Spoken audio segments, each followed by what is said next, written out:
Salutations! Welcome to Pod Mortem. I'm Reneé Hunter Vasquez, joined as always by my co-host, my husband, and my brother. Hi, I'm John Paul Vasquez. Hi, I'm Travis Hunter. This week, we're recording live from the Campbell Center discussing the 2000 psychological horror film, The Cell. This film was directed by Tarsem Singh and written by Mark Protasevich. With the desire to take his audience on a journey while loosely adhering to the crime genre popular at the time, Singh engineered a film full of dazzling visuals and sets. Partly due to this, The Cell was met with mixed reception, hailed by some reviewers and panned by others. We are left with the film as visually interesting as it is polarizing. This film was requested to us by friends of the show and Wendigo Getters, Sophie Hodson and Bobby Holmes. We want to thank them so much for their support and for this suggestion. This film was also the winner of our January Patreon poll, so thank you to all of our patrons who participated and voted. If you want to help us pick an episode, join us over on the Patreon at patreon.com/thepodmortem. So, what did you guys think of The Cell the first time you saw it? I remember watching this movie around the time it came out. Mm-hmm. Visually, it's stunning. Yes. It's great. Yeah. The story was weird. That's what I remembered. I was just like, man, it was really weird. You know, it was strange. But that looked really cool. And then I never watched it again. And I know it came on TNT a lot. It used to come on TNT all the fucking time. But I did never watch it again. And then watching it for the show, I was like, okay, hopefully I understand, or you know what I mean? Nope. Same shit. It's visually stunning. Yeah. The story, it didn't work for me. Like, I just didn't, like, it was very weird. But it looks pretty. That it does. It does. You know? It does. We can all agree with that. I think one thing listening to the commentary taught me is that Tarsem Singh totally understands that film is a medium of many things. Right. Mhm. He has a very, very astute knowledge of film, and there's a lot of references that he's made in here to his favorite directors that is very interesting. But when it comes to filmmaking, he understands that film is a medium of visuals, Mhm. Right. but film also is a medium of narrative. Yes. Yeah. Yeah. Yeah. Yeah. Equally important. Yes, one, I think. Yeah. But, I mean, there are a lot of filmmakers that are like 80-20, like The Beef, you know? And some are even 90-10. Right. Yeah. Some are 50-50, but A little leaner. Huh? Yeah, Than the Yeah. others. Quite lean. this Yes. was 93.7, Yeah. I believe. But, I mean, this was, I think you're the only one of us that had seen it before. Yeah. Yeah. Yeah, this was a first-time watch for me. How was that? Yeah, it was interesting. I think that I want to say that I started it when I was a kid and then just tuned out completely. Okay. Because mom and dad had it on DVD. Yeah. I remember seeing it on the shelf Yes. for forever. Yeah. And then just never. When no one was watching it. It was very dusty. I blew it off so they could write the script. But no, I mean, the thing is that it is very, very, very nice to look at. Yeah. And I will admit, it is not at all what I expected going in. No. At all. What I came up with after watching it is I feel like it's kind of, it's if The Silence of the Lambs met The Matrix by way of Jacob's Ladder. All right. Is that Wow. fair? That's pretty fair. All right. That's what I got watching it. And I will say, all three of those films, fantastic. Yeah. Yeah. Put in a blender, I don't know. Yeah. Well, again, we're putting shit in blenders. Yeah. Yeah. This is the second week in a row. and what if one's a little chunkier than the other? You know Yeah. what I mean? Those chunks are going to stick out more than It's not the gonna other blend ones. well. That is true. Yeah. Yeah. Yeah, this is definitely heavy on one of those. Yes. More than Yeah. 93.7. Yeah, exactly. But I mean, and it's funny to me because I can't say that I didn't have fun. Yeah. Yeah. Because there's a lot of stuff that you're watching it and you're just enthralled Yeah. by what they're able to pull off. And it being 2000, you're like, this doesn't look hokey at all. Yeah. It actually looks really good. No, it still does. And D'Onofrio brings it, of course. Oh, He's fantastic. yeah. I was pretty sure that I was going to love this because shit like this is really, as John Paul would say, right up my ass. I'm very torn because, like we've already established, the visuals are incredible. I think that a lot of pieces fell into place for me when I learned that Tarsem Singh did music videos before this. Right. Mm-hmm. because that is definitely the vibe that I get. I watched a featurette and he said, God. basically said, yeah, there's a serial killer thing happening in the periphery, but I'm trying to take you on a visual journey. So it really feels like, Silence of the Lambs. This is what people, this is what people want right now. I want to do this, but I'll pepper this in if this is gonna, if this is what y'all want, I'll do it. Because really the effort was very much put into one thing. Mm-hmm. As the story went on, I was like, oh, that's going to come into play later. We're going to hear about that later. That's going to be a story. And no, like there's so many things. And I said this last week as well. So many threads that start that don't end up anywhere. Right. The ending is incredibly rushed for me. I mean, obviously we will unpack all of this as we go. There are parts that I was like, wow, like this looks amazing, but it's like a really trippy music video. Yeah. You don't watch a music video like looking for the hero's arc and fucking like you're enjoying what you're seeing and what you're hearing. So if you go to the table with that in mind, you'll probably have a different experience. But I was expecting like this psychological mind fuck with a lot of cool visuals. That's what I thought I was getting, and that is not necessarily what I got. Well, I feel like this could have the story could have been really good, but it's not fleshed out. It's very thin. You have a really interesting idea, but there's not. And I did read that Mark Protasevich, the writer, was very unhappy with the final result, that this is not even what he wrote anymore. So I would really be interested to see what story he did come up with, because we've got a very interesting core here. Yeah. But it doesn't pan out. Right. I did read an interview in the Los Angeles Times, and Singh had said that basically he was looking, because this is his debut feature. And so he had been looking for a script that he could kind of take on in a way that he could have his visuals put on screen as something interesting and enthralling for the audience. And he straight up said story is secondary.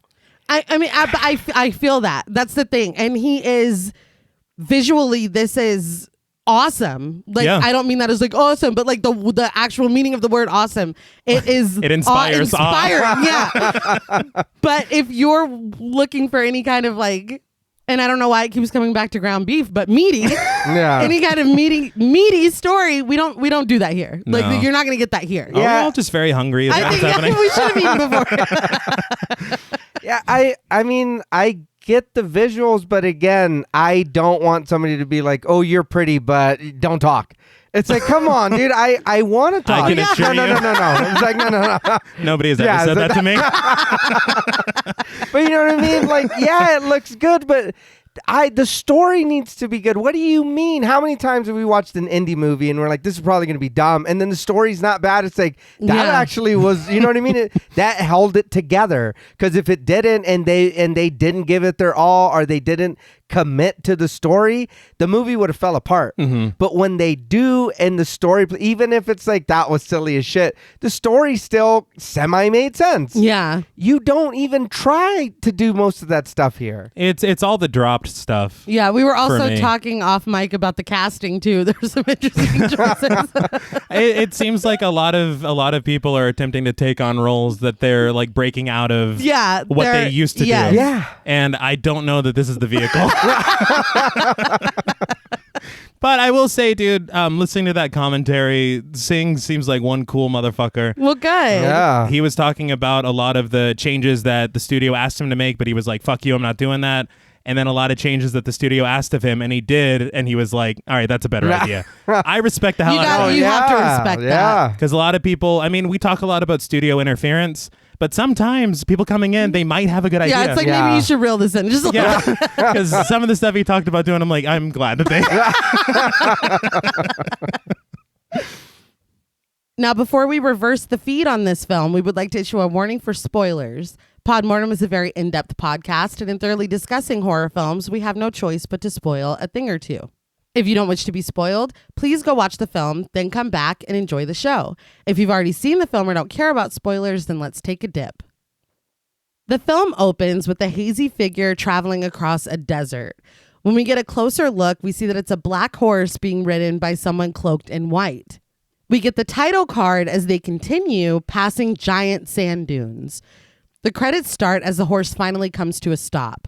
The person draped in white gets off and the horse looks over at them. She turns around and it's Catherine Dean, played by Jennifer Lopez. So it's a period movie then. I gotta be honest, this is not how I expected this. When this opened like this, I was like, what? Yeah. Did I put in the wrong? Exactly. Did I skip some scenes?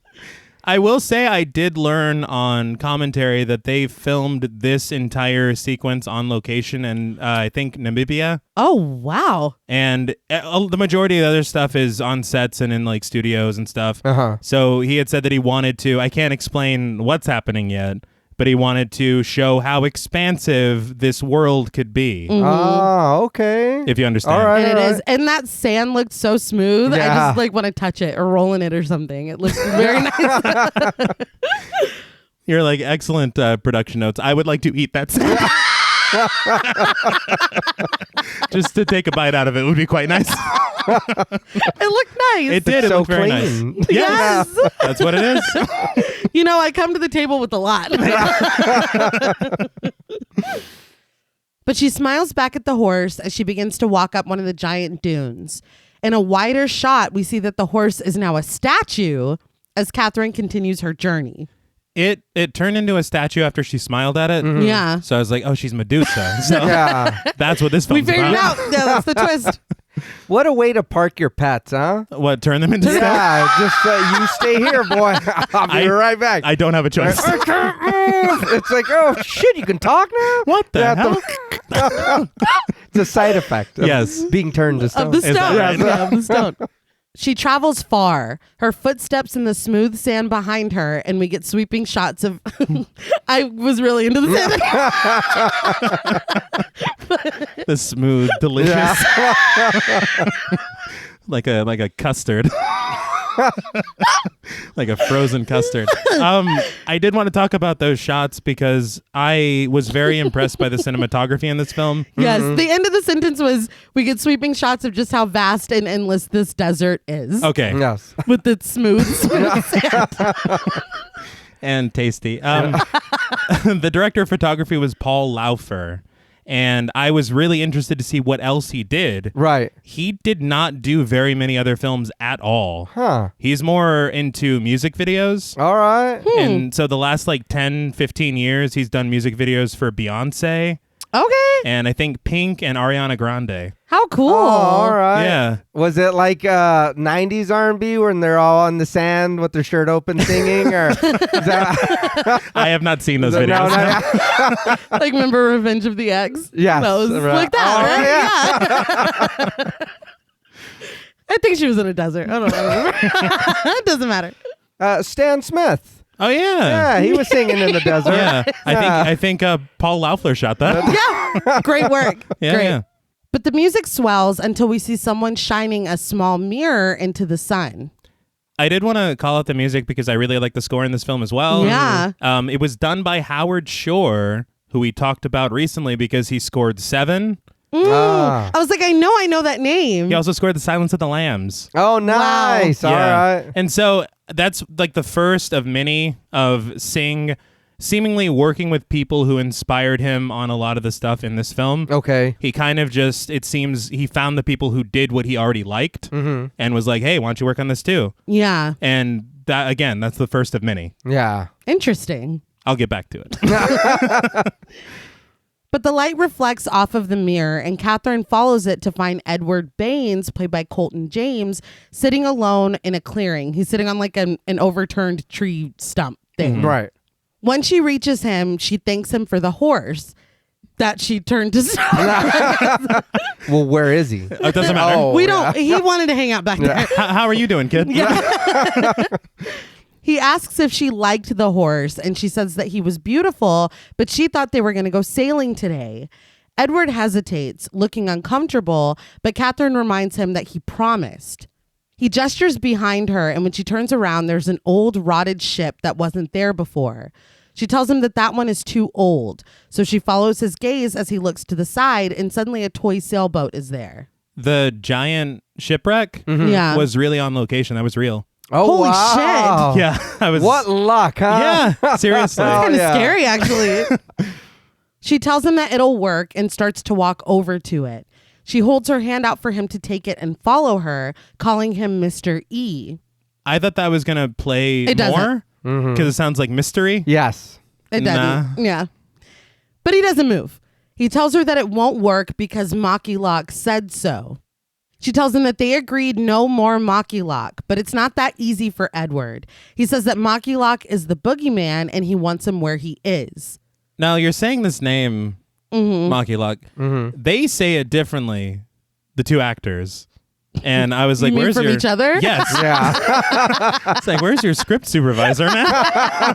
Because one of them says Moki Lock, one of them says Maki Lock, and it's like directly different. Yeah. Yeah. Well, she's But- like, I'm not saying it. Like, She's like, "Look, kid, this won't matter in 5 minutes." Yeah. literally. Okay. So I think now we can say, we were talking before this.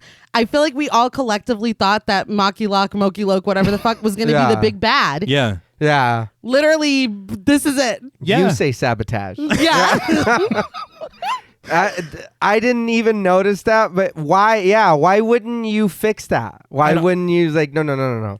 Say it this way. I have He's no like, idea. "All right." And granted, I watched this when I was very tired last night, but I'm certain that they pronounced it two different Yeah. ways. That's hilarious. And it was just confusing, but it does feed into the fact that it's not going to be important at all. Yeah. yeah. Which is just upsetting. Yeah. But Catherine picks up the boat, assuring him that they can fix it. We hear strange sounds, and Catherine looks annoyed. She calls out his name, chastising him. And when we see Edward again, his face is contorted and he's growling at her. He looks like he's in splice. But she has a very muted reaction. She Yeah. just looks frustrated as he scurries away and she drops the boat on the ground. He always does this. Yeah. Again, I swear to God. Mr. E. Catherine squeezes a small silver dot on the webbing between her index finger and thumb. Suddenly, we see her body suspended by wires, also gripping her hand in the same way. Her face is covered and she's suspended, wearing a skin-tight red suit that kind of looks like muscles. It It looks like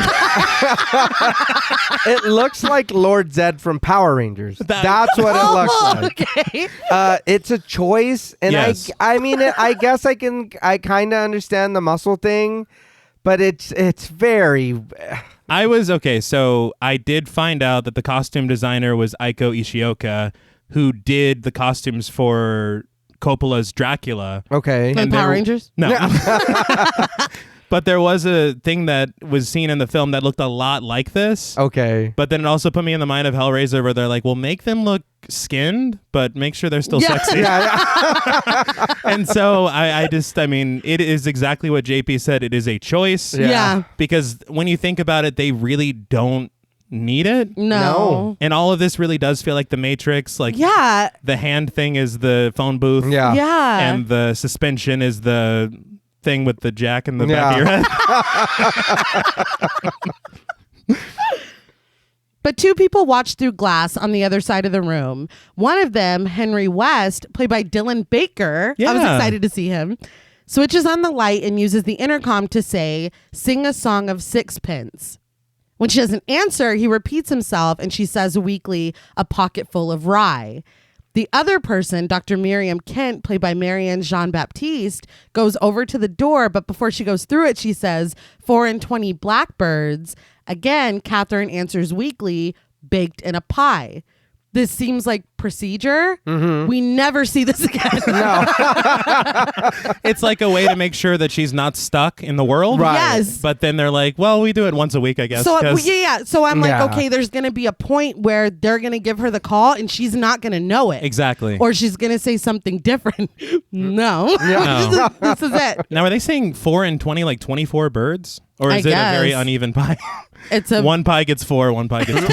it's a very meaty pie. Yes. We're back at the meat. I'm starving, dude.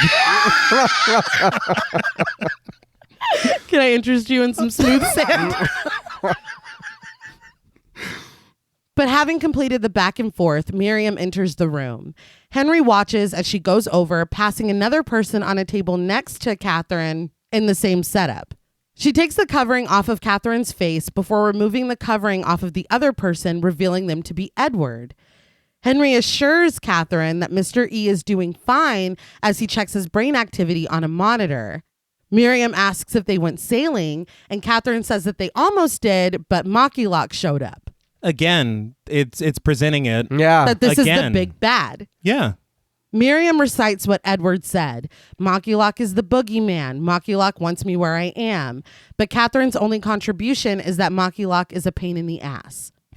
As Dr. Barry Cooperman, played by Jerry Becker, walks in the room with Henry, Catherine tells Miriam that Edward got Makilak from Mother Goose. Barry reports that Edward's parents are here.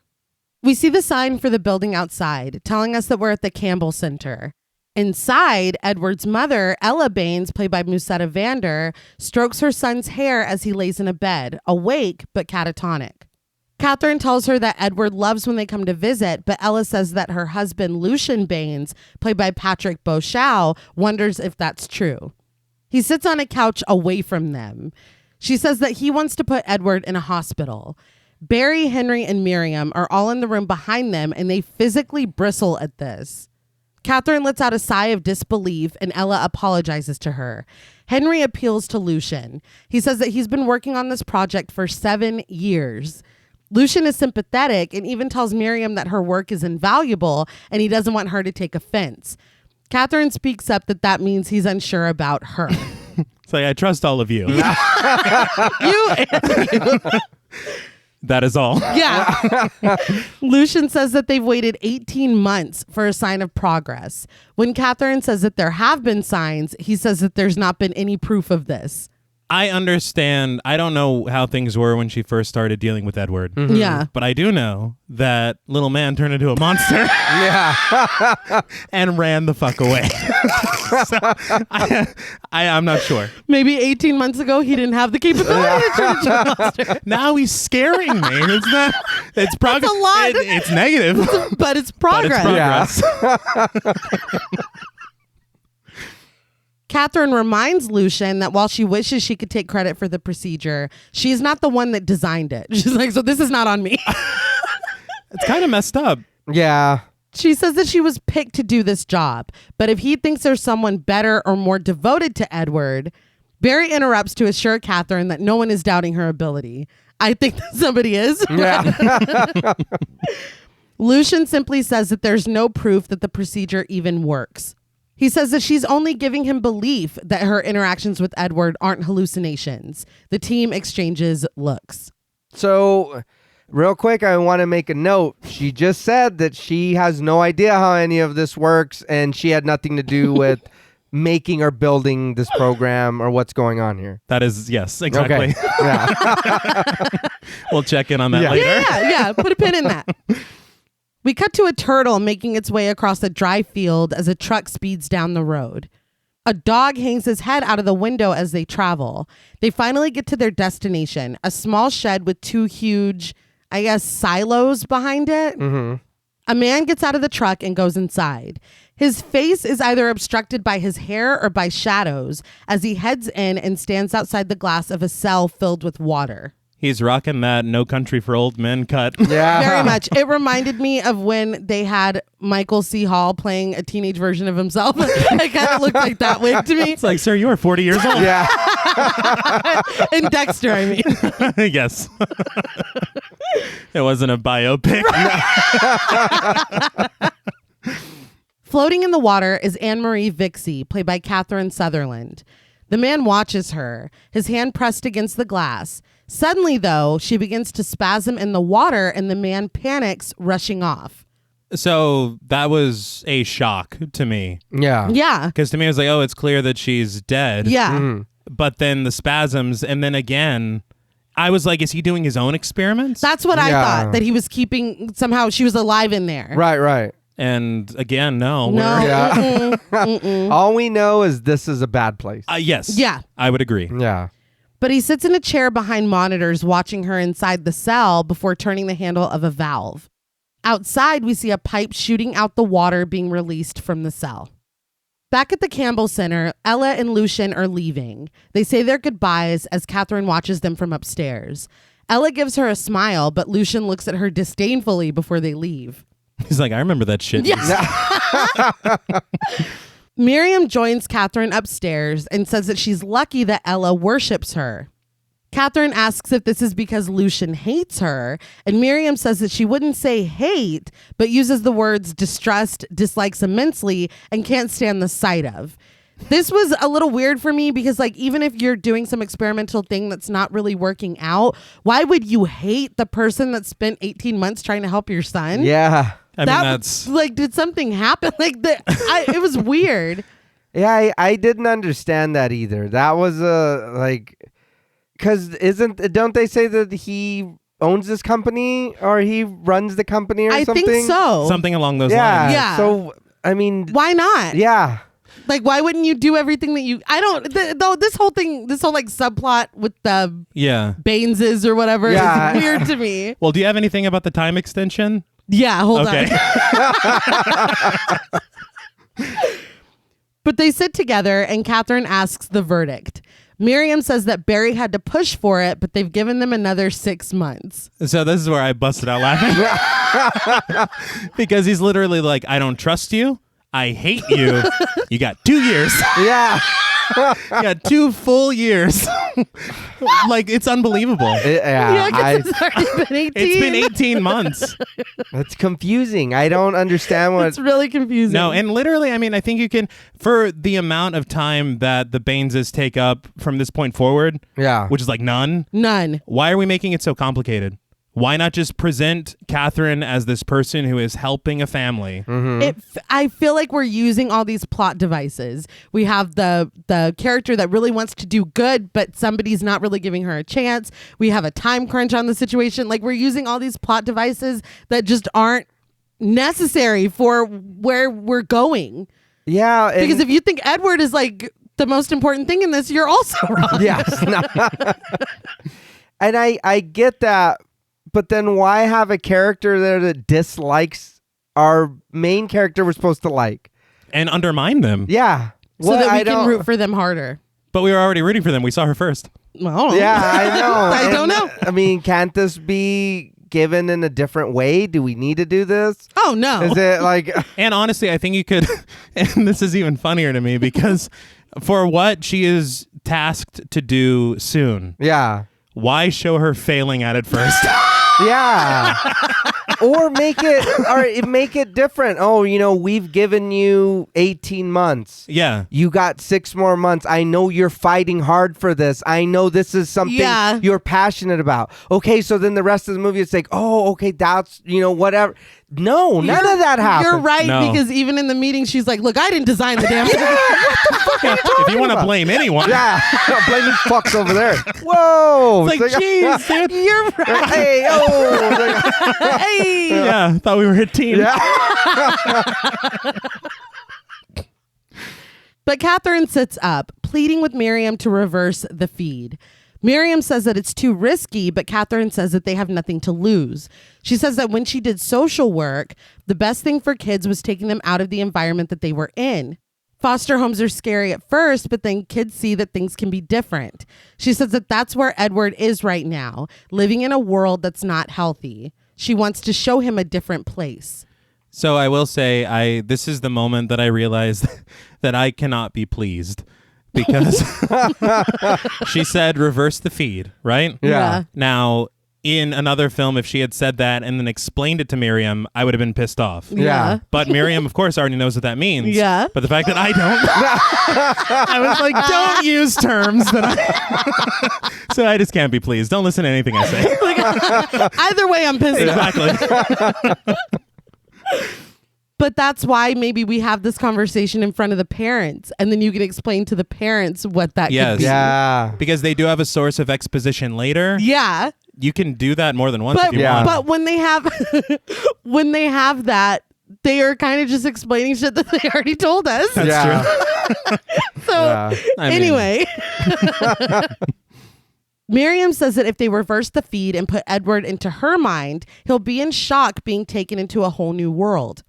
Catherine says that she does it all the time, but Miriam says that there's a difference. Catherine has consented and she is aware of what's going on. Edward is in a coma.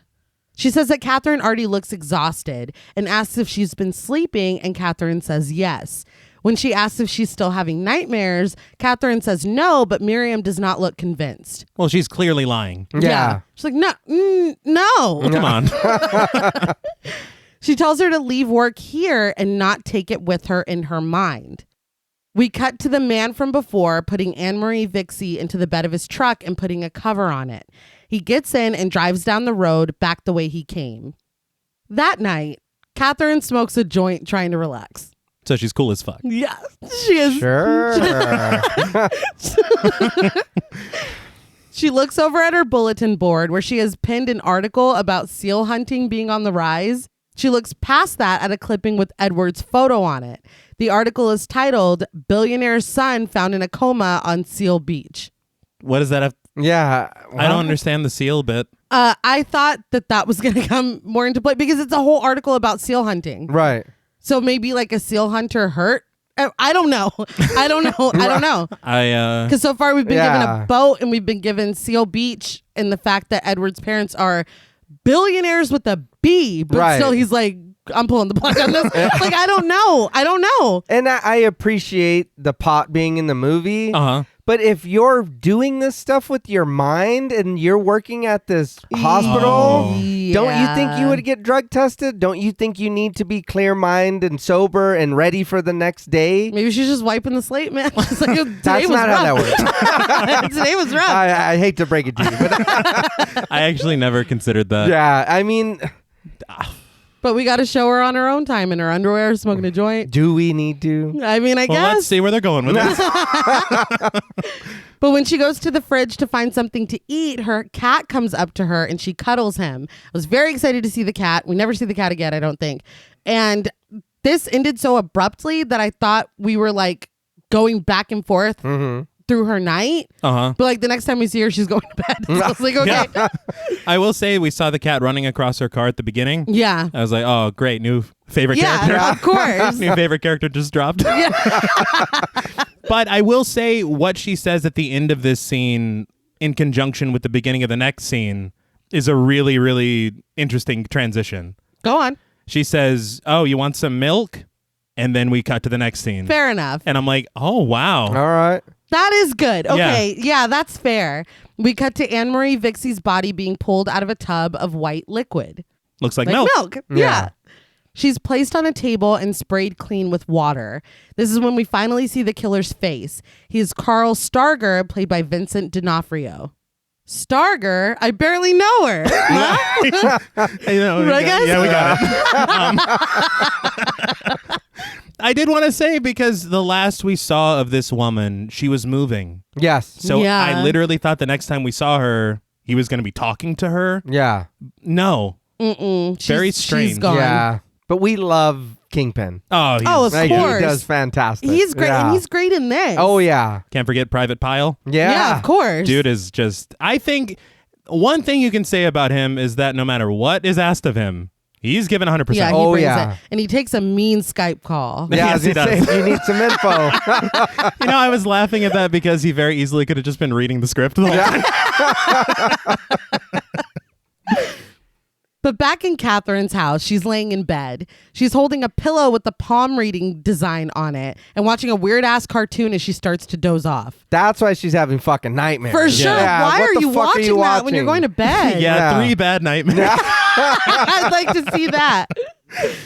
The folds of her silky blanket suddenly transform.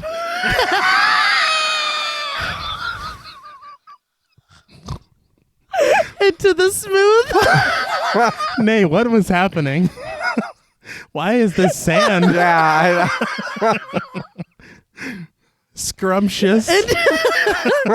Into the smooth sand dunes as we travel over them. We go quickly, traveling overhead to the clearing where she had met with Edward. In the clearing, Catherine stands, her hair long and flowing, wearing a white ball gown and a shawl. We see that her point of view was that of a bird as it flies away. Again, with these gorgeous shots. Yeah. I really appreciate these. I would love for more of a, I guess, side effect of these treatments, Yeah. because this is really the only time that it kind of seems to be affecting her outside of it. Yeah, and she was watching that creepy ass cartoon. That's so, true, Yeah. too. You know. But we don't see that in here. Catherine drops the shawl and walks over to where Edward was sitting when they met. She doesn't speak, but we hear her voice ask Edward if seagulls were being killed on the beach when he was sailing. Oh, so I guess along with the hunting? I don't know. I don't know if like the working theory here is like he got hurt on accident and was just like left. I don't know. So I they really were don't know. seal hunting? Or his parents? I don't know. That's never made. Yeah, I can't even elaborate. I have no idea. She asks him not to hide and not to be afraid as she walks over to the hollowed out tree that he'd been sitting on. Peering inside, she can see the top of his head. But when she looks closer, Edward pops out, hissing, his face contorted again. Now, I did notice, now that we're talking about seals so much, he had like seal fins. Oh, all right. So I don't know, again, why. I would love to know why we're doing this. Yeah. Because he was more like animal than boy. Then boy. I didn't even mean that as a joke. He was. Then maybe, I don't know, maybe we see that before everything. I mean, we're being led somewhere because we've got seals, seagulls, water, boat. We're being taken somewhere, but we just never get there. If I'm not mistaken, though, at this point, I don't think we see Catherine again for like 15 minutes. No, it's a little bit. It's a little bit. So again, I would love to know what this means. Yeah. Right. And then they're like, oh, wait, I forgot. We're also doing Silence of the Lambs. Yeah. Shit. But Catherine wakes up in her bed startled, but tells herself to go back to sleep. Back at the killer's house, his dog, Valentine, is like, get me the fuck out of here. It barks as we see Starger suspended over Anne-Marie's body. The dog's name is Valentine, and Valentine is not about the shit at all. No, none of us are. Yeah. No. Starger is naked and is being hung with hooks by rings through the skin on his back. Remember when like Chris Angel was doing this shit? Yes. We were Yeah. like, holy fuck. Yeah. I doubt he was doing anything. My friend. I remember I watched one special where he ripped a man's arm off and I was like, this is too much even for me. That's why you always leave a note. But on the screens across the room, footage of Anne-Marie Vixie screaming to be let free as the cell fills up with water plays. Valentine is losing his mind as Starger writhes around, rattling the hooks until it seems like he Legos his ego. Oh, are we really Yeah. saying that? What do you want me to say? Yeah. That's fine. That's Because I can do something else. Yeah, I don't think Ego will be pleased. Sorry. But as it was continuing, I was like, oh, he better not be. And he is. He was. Yeah. No, he was. Yeah. He was. My question was, how did he get up there? Because I understand that I've said this recently, scratching my back can be tough. right. How is I he know hooking himself? that there's a hoist situation. I don't know if it's something that you can do by yourself. I don't know. It was Yeah, like I don't know. Somebody get Chris Angel on the line. we need to phone an expert. He's like, no, I had a full team. Yeah. But I will say he has a very particular look to his victims, I'll say. Because Yes. the next victim we'll get to, it looks very similar. Yes. So when we see the woman on the television, I thought that maybe the woman that we saw earlier actually was still alive. Yeah. Yeah. And this is a different victim. Yeah. Right. No. The way that it's edited and cut is kind of unclear. But it is what you said, that he is seemingly reliving. Yeah. Yeah. I think that that's what's happening. Yes. But it is a little confusing. But Starger screams, and his scream is drowned out by a train passing by. Behind the train, we see that there has been some sort of incident on a freeway. A black SUV arrives on the scene, and out comes Peter Novak, played by Vince Vaughn. I was like, what? Yeah. Yeah. Teddy Lee, played by James Gammon, and Special Agent Gordon Ramsay, played by Jake Weber. I'm sorry. This was 2000. What the fuck? This was 2000. You knew who Gordon Ramsay was. No shit. Like, I don't know why they did that. It's so confusing. And I'm like, in my head, it's all these jokes. Yeah. They're like combing through the crime scene. He's like, where's the lamb sauce? Like, I'm distracted. It's distracting. It's Yeah. a distracting name. But already on the scene is Agent Schrader himself, Yes. Cole, played by Dean Norris. A treat. I will say this motherfucker looks the same. He does. Exactly the same. same. Yeah. When Schrader Brow popped up. Yeah. Yeah. And that's the thing is that you look at the trajectory of people's careers. Right. And he, of course, no idea Breaking Bad Oh, yeah. is coming. But god damn, if he isn't just as good in this, Oh, yeah. I wanted him to do more. Right, Yeah. right. You see Yeah. that a lot. They have a really, really strong supporting cast in this film. Yes. Yeah, I don't understand. Yeah. Because there's like just Gordon. I'll say that. That also, I was like, why? Yeah, because Chef Ramsay was really good. No, but on Dawn of the Dead, Yeah. he was Yeah. great. Just 4 years later. I'm like, use these people. Right. Yeah. Or at least give their characters something to do. Well, I mean, when you get these That. people No, that can bring it, you know what I mean? yeah. Let them. And I will say flat out, I like Vince Vaughn as an actor. Yes. I do too. He does not belong in this role. Not at all. He's very miscast. It's a very strange casting. It was very strange. I don't know if it's because I'm used to Vince Vaughn being Vince Vaughn kind of in everything. Right, right. But it was weird. It was strange. Didn't we talk before? Was this the year after the Psycho remake? Yeah, because I was like, maybe he was really trying to like do something different. I think he's a good actor. I Yeah. think Yeah. he's just kind of typecast. So he's like, I'll be Norman Bates. I'll be you know what I mean? Like, I don't know. But Teddy Lee and Ramsey go over to Cole. Teddy making the introductions before asking who found her. Cole motions over to the surveyor who found the body this morning. He still looks shaken. Cole continues that the skid marks on the scene seem to match the ones from Reno, and it looks like the vehicle hit the guard railing and scraped some paint off. And the paint is already on its way to the lab. A crime scene photographer snaps the photos as Cole leads the men to where the body was dumped, which is immediately where Peter had gone instead of following the other guys. Sorry. Shout out. They look over at the guard railing to the men working the scene below. Once they go down, they pull the covering off of a victim, and it is Anne-Marie Vixie. Her eyes are a pale blue, her hair and eyebrows white from bleach. Bugs crawl across her vacant face. They say that this makes victim 7. Cole asks if they all look like dolls, and Ramsey says yes. On commentary, they said not only is that actress really laying there, those bugs are real on her face. Oh, I was like, you are a trooper. yeah. Very much so. I saw, and again, I have not seen Twin Peaks. I'm ashamed. That's why my voice is good. I was gonna I was gonna mention Wrapped in Plastic. Yeah. But I didn't want to because I didn't want to put you on blast for having not watched For the show still yet. having not seen it. Yeah. No, this was like a nod. Yes. Okay. Absolutely. I did also want to call out James Gammon, who is Teddy Lee. Singh had said that he had seen James Gammon in a film when he was still living in India. Uh-huh. And he was like, if I ever make a feature film, because I love this guy's voice, I want to cast him in it. He was the first person cast in this I film. love nice. that. I was like, that's so cool. Yeah. That is so cool.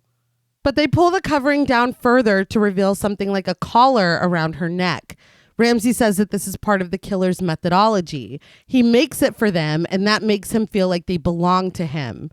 Forgotten behind them, Peter asks if the water next to the bridge they're standing under is always this low. Cole says that it is this time of year. Peter says that he wants the coroner's report ASAP as well as the preliminary forensics. He tells him that he doesn't want anyone dragging their ass on this. At a park, Julia Hickson, played by Tara Subkoff, greets her boyfriend with a kiss, and the two sit down to have lunch together. Starger watches them from a car. As he watches her laughing and being affectionate with her boyfriend, he strokes a small blonde doll in his lap. He suddenly becomes overwhelmed and takes a bottle of aspirin out of his glove compartment. The aspirin did make me think of 7. Yes. That's all. Thought you had more, but Nope, that's cool. that's it. The sand was very Teddy arrives at a diner, joining Peter and Ramsey in a booth. He hands off copies of the evidence reports to them, and Peter begins to leaf through it. Teddy reports that the semen is a match on the man that they've been hunting. There was water in the victim's lungs with high levels of chlorine and rust, and a dog hair was found. He asks if it could be from the canine unit, but Ramsey says that they didn't use one. Peter also chimes in that Anne-Marie Vixie did not have a dog. Teddy rushes off to get more intel on the dog hair. Well, it's clear the killer's the wolf man. Yeah. Yeah, clearly. I mean, obviously. We cut to the three of them in the autopsy room. Anne-Marie Vixie still lays on the table wearing a toe tag. Teddy examines the dog hair under a microscope and reports it to have hypomelanosis, a complete lack of melanin. They're looking for an albino dog. I did laugh at Peter, and it's kind of where I kind of started to feel like maybe Vince Vaughn wasn't right for the role. Yeah. He turns and he goes, he'd love an animal like that. Yeah. I was like, what? What is going on? Like, it just did not. I guess because are you saying how he said it? Yeah. And it's like, well, yeah, but I agree with the content of what you're saying. Yeah. Would it have worked better if we got rid of him and it was just Ramsey? You know what? Maybe. It might. And also change his name. Yes. No, yeah, of course. But yeah, I think that might have been better because they try to set up some weird dynamic between Yeah, and it doesn't work for me. it doesn't work for me either. Right. But Peter looks over Anne-Marie's bleached body, and that's when he remarks that the killer would love an animal like that. Teddy says that an albino dog is a rare animal breed. Julia Hickson steps out of an elevator and into an underground parking garage. If we've learned anything on this show. Yeah. And I just said last month on Talk Mortem, Yeah. they're fucking scary, dude. Nope. But she is very aware of her surroundings, scanning the area. It appears to be just her and the cars, but she reaches into her purse and arms herself with pepper spray before moving toward her car, head on a swivel. I think that kind of makes this scene more effectively scary. Yes. Because it's not that she wasn't paying attention. I feel like it's such a cliche to have, on her phone or looking in her bag or whatever, but bitch is like, she's on it. Yeah. Like, I was very glad to see that. I mean, not glad, later, Yeah. I appreciated that. But she gets in her car and immediately locks the door behind her. She backs out slowly, coming into contact with something and stopping. She looks in her rearview mirror to see a white dog lying on the ground behind her back wheels. At the very least, this dog is an accomplice. Yeah. But at the worst, Yeah. I mean, Son of Sam, we've... Yeah. Oh, yeah. So, I think get the cups. Yes. Get two. 4.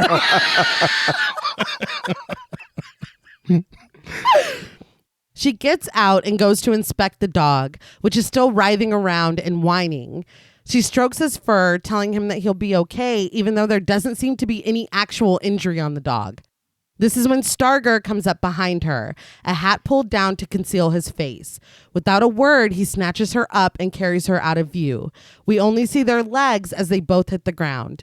Julia fights him, but the dog watches as Starger subdues her. I know I've brought this up before, but it takes 5 minutes for chloroform to knock you out. I mean, and not only that, she's seen the brick behind her tire before he grabbed her. You would have seen that when you were walking towards the dog. Yeah, but you can't just back out over the dog. No. But when It's she got scary out, here. yeah. But when she got that block was big, you would have noticed that right there. You would have. But if she did notice that, then they don't have anything. Yeah. So. But the fact that you said I've said this before is a little concerning. Well, just so that you know, you've got a second to fight. Like, Yeah. you're Yes. not going to get See, knocked out right you away. took it negatively. Yeah, I apologize. He's trying to help people. We cut to Peter in his office, wearing a tank top and brushing his teeth, spitting into a cup. Ramsey comes in and is disappointed with him. He says that he thought he was going to go home, sleep, and get cleaned up. Peter's like, I did. He's like, I don't. Yeah. Okay. I was upset that he left the cups there. Yeah, throw it away. Yeah. Anyone to clean up? Well, if it's his office, then he'll clean up later. I don't want to look at that, though. No. No, that's gross. And it looked like a break room. It didn't look like his Yeah. office. Oh, that's even worse. Anyway, Ramsey says that there are people waiting on them. Peter rinses his mouth out, says that he's ready, snagging his shirt and jacket on the way out, and leaving the cups behind. But he's spitting into one of them as he's brushing his teeth, and then he drinks to rinse his mouth out. And I thought he was I was like, no, but it was another cup. What purpose would that serve? I don't know. It's like he's quirky. No, he's that's gross. Yeah. Yeah, it's disgusting.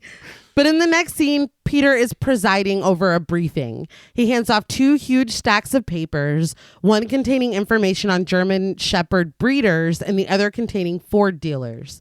He tells them to be thorough, but still be fast because the killer is escalating.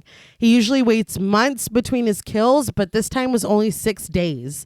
He takes this to mean that either the killer thinks they're stupid and can't catch him, or what Peter personally believes, he wants to be caught and stopped. He says that leaving dog hair on a victim is sloppy, and he left Anne-Marie Vixie in 3 inches of water where they could obviously find her. As Peter speaks, another officer walks in and hands a paper to Ramsey. Peter eyes him as he says that the one thing he knows for certain is that if they can't stop him, he's not stopping himself. Ramsey hands the paper over to Peter. I don't believe you. Like you said earlier, and I didn't really think about it, but yeah, this role for him, like you're saying the words. Yeah. I'm not buying your cop. Maybe an attorney or like a consultant or something. And we'll learn later. Yeah. But there was a movie that we covered recently where somebody pretended to be a cop. Yeah. And they did a bang-up job. Yeah. And it put me in the mind of that with Vince Vaughn's performance. Yeah. So I was like, are you secretly an accomplice or are you wearing a dog costume? Helping this motherfucker? But you're right. It doesn't come off as believable. Yeah. And that sucks because like you said, I like Vince Vaughn too. Yeah. It was just, it did. I was sitting there and I was like, man, I don't believe you. I think that these scenes feel like, okay, let's just get this done. So it doesn't feel like there's no gravity to them, if that makes sense. Maybe they're not catching us. Yeah, he's saying it's urgent, like he's escalating, but it's like, he's urgent. You know what I mean? It's like, I don't like the film doesn't make me feel like there is a dangerous time crunch, and I think that's what I'm supposed to feel. Yeah, I don't know if that makes sense. No, that does make sense because we want to feel that intensity or that like this is fucking important. Instead, it's like, you're all beautiful babies. We're gonna go out later, whatever. And but I mean, I feel like we're looking for John Doe. We're looking for Buffalo Bill. Right. I'm like, we need to fuck. This guy's out of control. I don't know. But you want to know the difference in that? I think whenever they're doing the Silence of the Lambs, they're like, no, these are the motivations of these characters. We need to do this for this reason. Yeah. This feels like, well, we're doing a crime procedural. They would probably have a meeting. They'd probably go meet with the victim's family, I guess. Yeah, it's like a by numbers thing. Like, we got to check stuff off the list. That is what it feels like. Because that's not where the passion lies in this film. No. But in the next scene, Peter and Ramsey sit with Julia Hickson's mother, Mrs. Hickson, played by Laurie Johnson, and Julia's fiance, played by Peter Sarsgaard, in an uncredited role. What is happening? I don't know. I looked it up before we sat down to record. Peter Sarsgaard is, I believe, 1 year younger than Vince Vaughn. I think he could have done that role. Oh, all right. Okay. Damn. Switch it out. Well, don't put Vince Vaughn. Don't do Vince Vaughn. Yeah, that's disrespectful. But I mean, I think Peter Sarsgaard has he's versatile. Yeah, he is. That is a really fair point. Yeah. Like, you're wasting him. This is the only scene that he's in. Does he have one line? Yeah. Yeah. That's it. It's weird. He even said on commentary, he goes, that is a very talented actor. And I'm like, use him. He's like, we did nothing with him. You can't tell in this movie, but trust me. Mrs. Hickson gives Peter Julia's graduation photo. Her fiance says that they were looking for apartments, but Mrs. Hickson is quick to cut in that they weren't moving in together until after the wedding.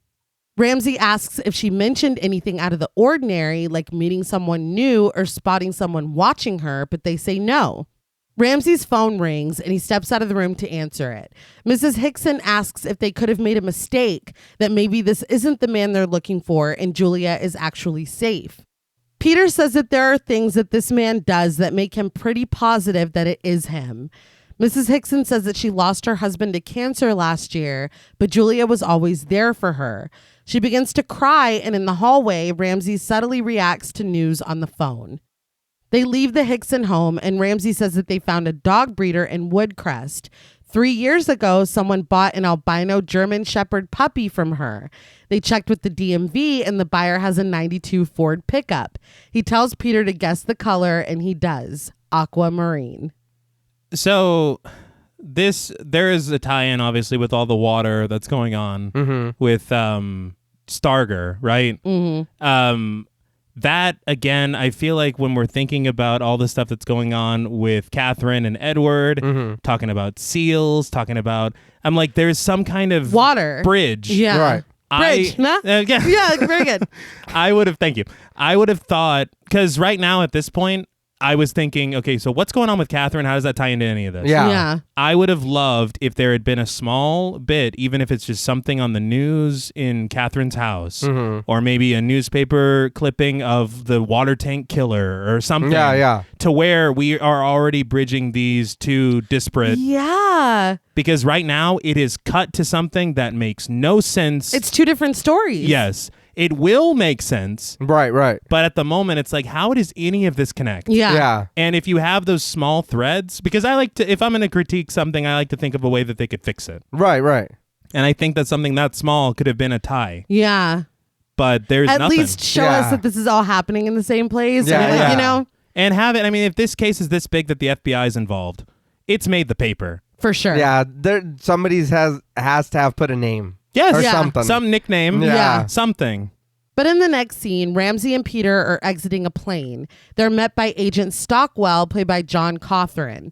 He tells them that SWAT has the suspect's house under surveillance for the last 20 minutes, and he identifies him as Carl Rudolph Starger. He says that he has no known weapons or priors, and he does have a license for the dog. His name is Valentine. Very cute. He's a big fan of trimmers. They get in an SUV and speed away, escorted by police cars with blaring sirens. In the car, Peter looks over the file they have on Starger.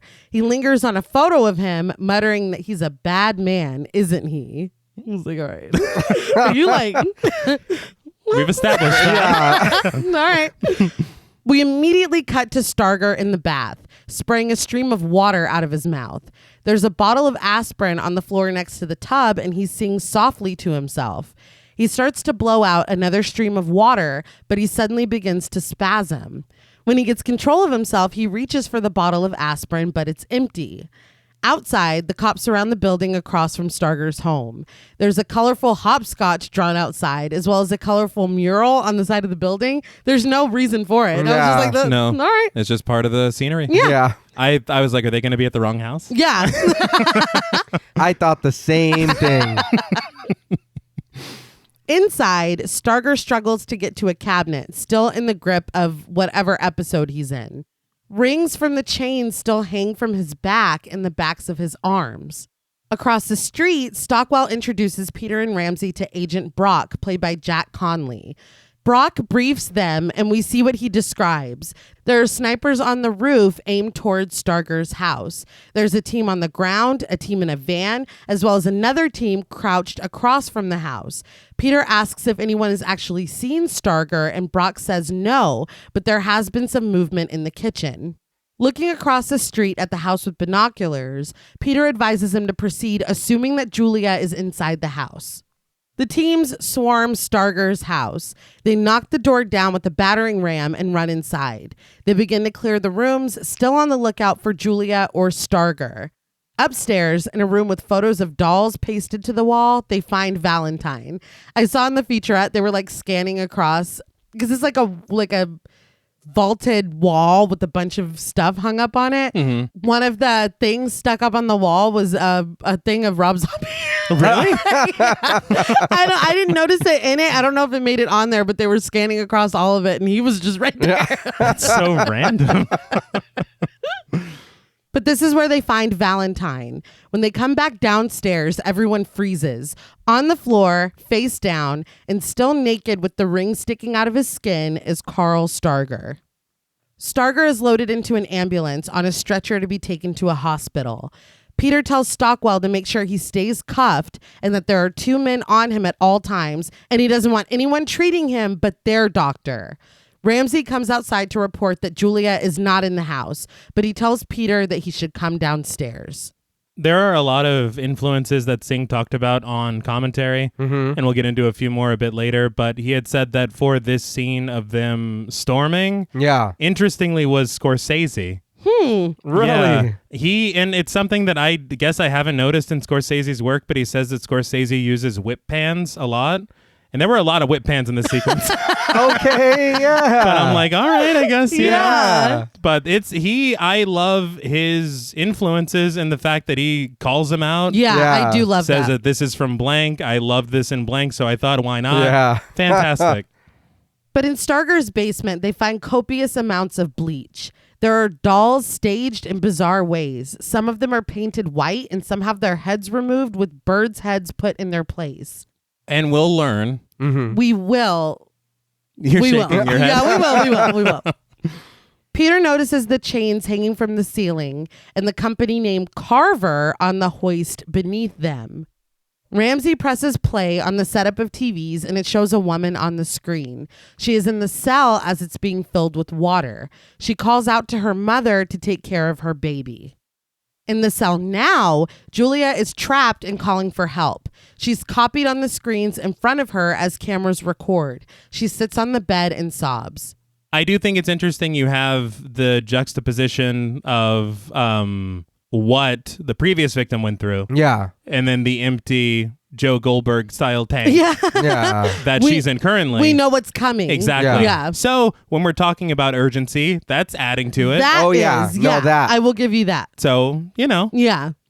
But later, they visit Dr. Reed, played by Pruitt Taylor Vince. I was so excited. Again, who paid for the fucking movie? It's Malcolm Rivers. the supporting cast is brilliant. Yeah. And he's got one scene. Yeah. Don't see him again.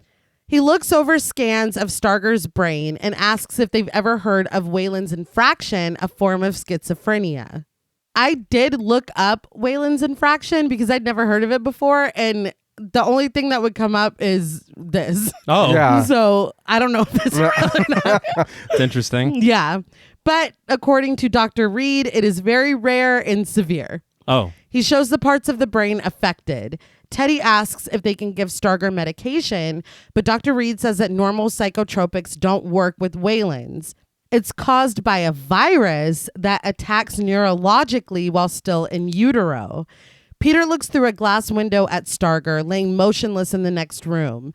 Reed continues that the virus is dormant until it's triggered by trauma. He says that he's probably been showing symptoms, but the infraction didn't happen until today. He says that the triggers are usually water related. so it's exactly what his methodology is? I feel like he's throwing a lot at us right now. Okay. Because stuff that we see later, I don't know if we're supposed to expect or supposed to like assume that was the trigger for it. But he just said that it happened recently. I don't know. Well, but if it happened recently, then that then undermines that wouldn't have been. what we learn later. Exactly. So I don't know. I really don't know. Okay, they're like, get to the dreams. Yeah. Just Fucking hurry up. Talk faster. What? Yeah. What the hell? What the fuck? I don't know. The thing is, when you're watching the movie, Yeah. it all just goes and flows and you're just watching it. But whenever we have to sit down and we have to pick it apart piece by piece, you realize that some stuff really does like contradict or undermine a lot of the other stuff. Yeah. Yeah. We're going to talk later about something that seems like they're setting up imagery for an idea that would make a lot of sense, especially stereotypically with what people say with serial killers, especially in movies. Yeah. And then they are like, no, never mind. We're not going to. Yeah. So there's a lot of stuff. I don't know. There's a lot of spinning plates. Yeah, they threw a lot of stuff at the wall. Some of it stuck. Some did, some didn't. But Reed puts it plainly. Starger is not just catatonic. He's gone. It's like he's having a dream and never waking up. Ramsey asks how long he'll be like this, and Reed is like, oh, forever. It's like, what? Jesus, dude. Peter tells Reed that it doesn't matter what state Starger is in. Julia Hickson is still missing, and Starger is the only one that can tell anyone where she is. He says that he keeps his victims in the cell for about 40 hours. Julia was taken at 7:30 last night. Reed says that Peter knows him, and if there were anything, and then he trails off, and Peter's like, what? Okay. I understand he's in the neurological field. Mm-hmm. Yeah. But you're telling me, because what we're about to see next, that the FBI is unaware of Yes. Yeah. But Good point. this But random this guy doctor, didn't- Yeah. He knows. yeah. He like has a business card or whatever. Yeah. Like that's hard to believe. Yeah. I don't know. You were trying. We're Yeah. trying very hard. We cut to a very dramatic scene of a helicopter landing. Starger, still cuffed to his bed, is wheeled into the Campbell Center. Do y'all remember that place? Indeed. It's been a while since we've been here. Yeah. Yes, it has. Peter stands in front of Catherine, Miriam, Henry, and Barry, explaining the situation as footage plays on screens. So I thought this place looked familiar. Really? Looking at it from when we were out, coming into it, and I was like, we've been here before. Insidious 3. Are you serious? Yeah. That's fucking I was crazy. like, I seen it, and I was like, I know, where the fuck do I know this from? And I kept thinking, and I was like, no, this is gonna kill me as I was watching the movie. Yeah. So I looked it up, and this was used in Insidious 3. That's incredible. Yeah. They said, I did hear on commentary, they said the exteriors are a real neurological hospital. Yeah. And then the interiors are all a set. right. But you do hear how many times the hospital from Halloween 2 been reused? Yeah, a lot. Yeah. That's interesting. It was Insidious 3, and then I can't remember the other movie, but I know they said that after that, they ended up turning it into a retirement center. Oh. And then it's closed down now, but it was for a while. I was like, that's cool. really cool. Yeah. Because that place looks badass from outside. Oh, it Yeah, does. it does. And you get to see them walk in the courtyard a little bit. Yeah. It's fucking cool. It's nice. But Peter says that Starger provides them with drinking water, food, and a toilet. So he assumes that Julia just thinks she's been kidnapped and still has a chance of survival. On the contrary, though, this is just a cleansing ritual for Starger. It's torture before he takes them home and turns them into a doll. We can hear sputtering on the footage. Peter says that everything is automated, and unless Julia is found by tonight, what is happening on the screens is what will happen to her. We see a woman struggling to keep her head above the surface of the cell as it fills with water. So does all this happen in one day? I guess so. Yeah. The whole rest of the movie just happens. Yeah, they've already set up the time element. Oh, yeah, I didn't. So, yeah, I thought this was over the course of like a week. Yeah. At least some days or Yeah. something. I thought 2 days because they keep. I mean, he did say 40 hours. 40 hours, He and she did. got taken last night. Yeah. God damn. I do have to say, though, I mean, I understand that you have all this footage and everything. I don't think you need to show them a woman drowning. Yeah. To drive the point home. He's trying to guilt them. Yeah, but you can use your words. Yeah. Like, that's a lot to show someone. Yeah. It's fucked up. But at the insistence of Barry, Peter has already contacted the board of directors. Barry chimes in that they have given their approval. Edward's parents have approved as well, but Ramsey makes it clear that the decision is theirs to make. So Edward's parents are like, I don't fucking know. I don't know. First of all, I just want to point out, I understand what they're asking of them, Yeah. but this to me does not seem like a job that you can multitask at with different patients at the same time. No. Let's figure out Edward. Yeah. Let's help this kid first. I understand we have a time crunch, but how the hell are you going to switch gears like that? Especially when you're in the process of trying to figure out what to do right with Right. Edward. Yeah. You've got 6 months. We haven't even figured that Yeah. out. I was going to say, weren't you just mad and you were taking her off of this? Now you're just going to, go ahead. Also, she works with children. Yeah. That's why she's working with Edward. Right. And we learn later that other people have done this and just didn't have the same approach as her. So it's not like she's the only one that can do it. I don't know why she's being assigned to this. That's true. I guess is my question. It's because the movie stars Jennifer Lopez. So we need her to do all of it. You're right. Barry asks for Henry's input, and he agrees to go along with it. Barry asks Miriam, but she says it's Catherine's decision because ultimately she's the one putting herself at risk, but she gives her support to whatever Catherine wants to do. Catherine asks Peter if Starger wasn't like this and he was conscious, does he think he would tell him where Julia is? Peter says that there's always a chance for a confession and that Starger has done things that point to a need for disclosure. He's never had a sympathetic ear and he wants that. He wants to be listened to and understood. Catherine says that she feels for the situation, but there's a chance that Starger might not even know the truth anymore. She says that for some severe schizophrenics, it's impossible to distinguish fantasy from reality. Peter asks if it's possible for her to do it. Catherine says that it is if Starger trusts her, but it'll take months to get to that level of trust. But Peter's like, but it is possible. Yeah, but it'll take months. Yeah. It took 18 to have him turn into a monster and hiss at me and run away. Yeah. But you're expecting in 20 hours or whatever? I think 40? I Oh, might- yeah, I was going to say. Maybe I'm not very good at this. But Catherine doesn't reply. On the tape, though, the woman inside the cell sobs, asking for her daddy to come and save her. We cut to Starger being wheeled on his gurney, still catatonic, through the facility. Employees stare at them, unnerved. Peter and Ramsey watch through the glass as Miriam and Henry inspect Starger's body.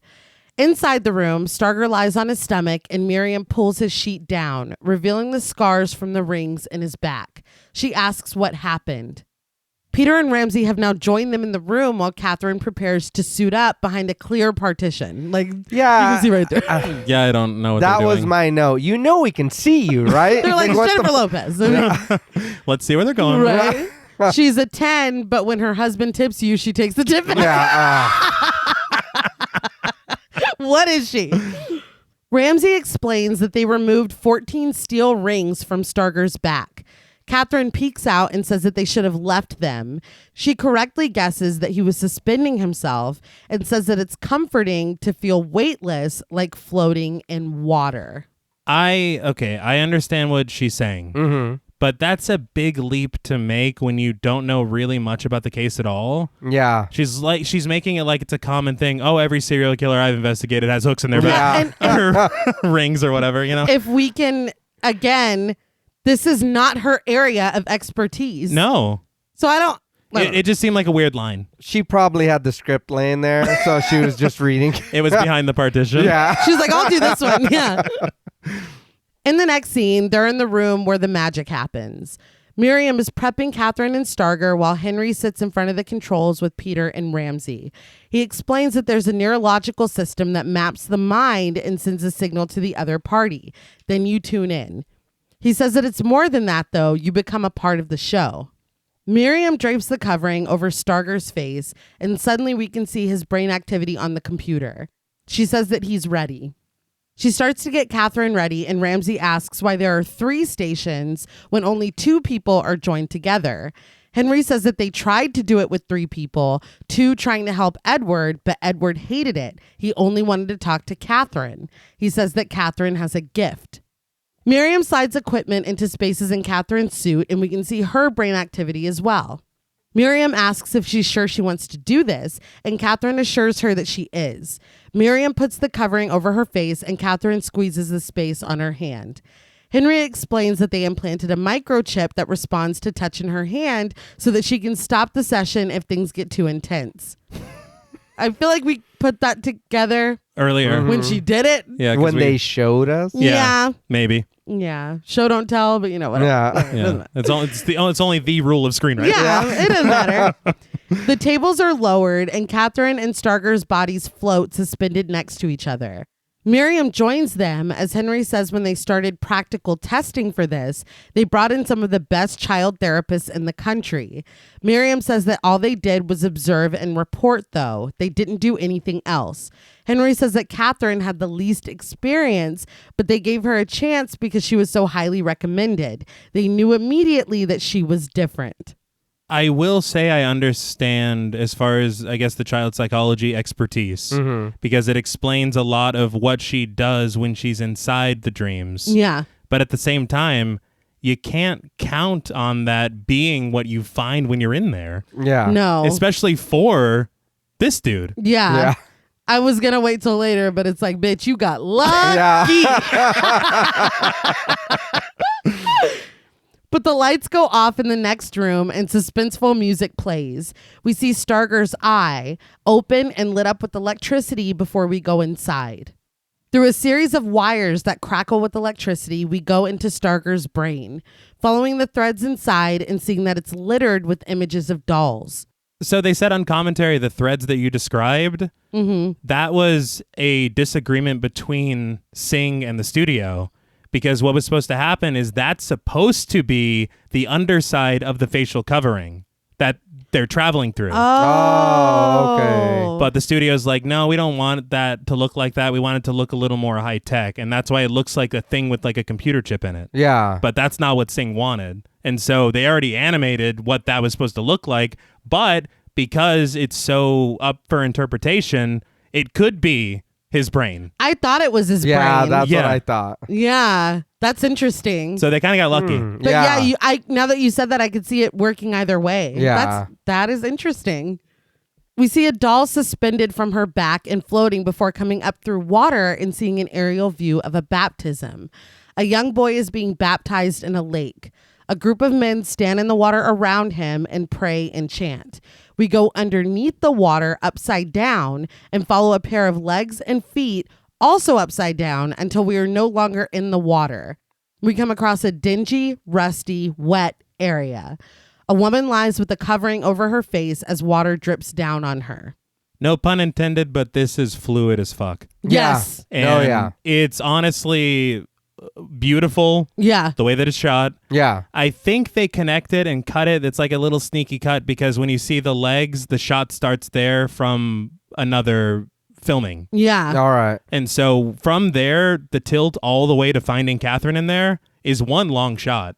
It looks cool. It really does. But I'll say starting at this point, Sophie, Bobby, everyone who voted for this on Patreon, I was like, are y'all like mad at me or something? Like, this was hard. Well, there's a lot of descriptions. Yeah.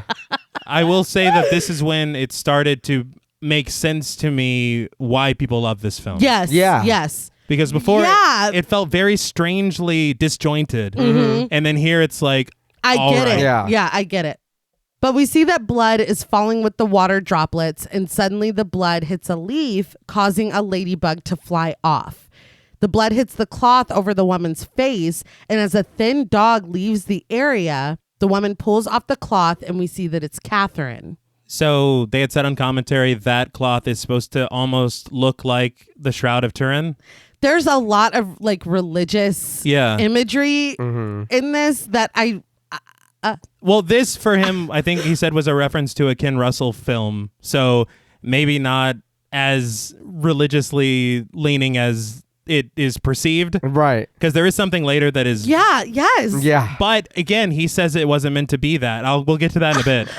But it's there. Yeah. It is there. Oh, yeah. And if I see it, it's there. Like she looks down at the blood on the cloth as a grasshopper jumps away in slow motion.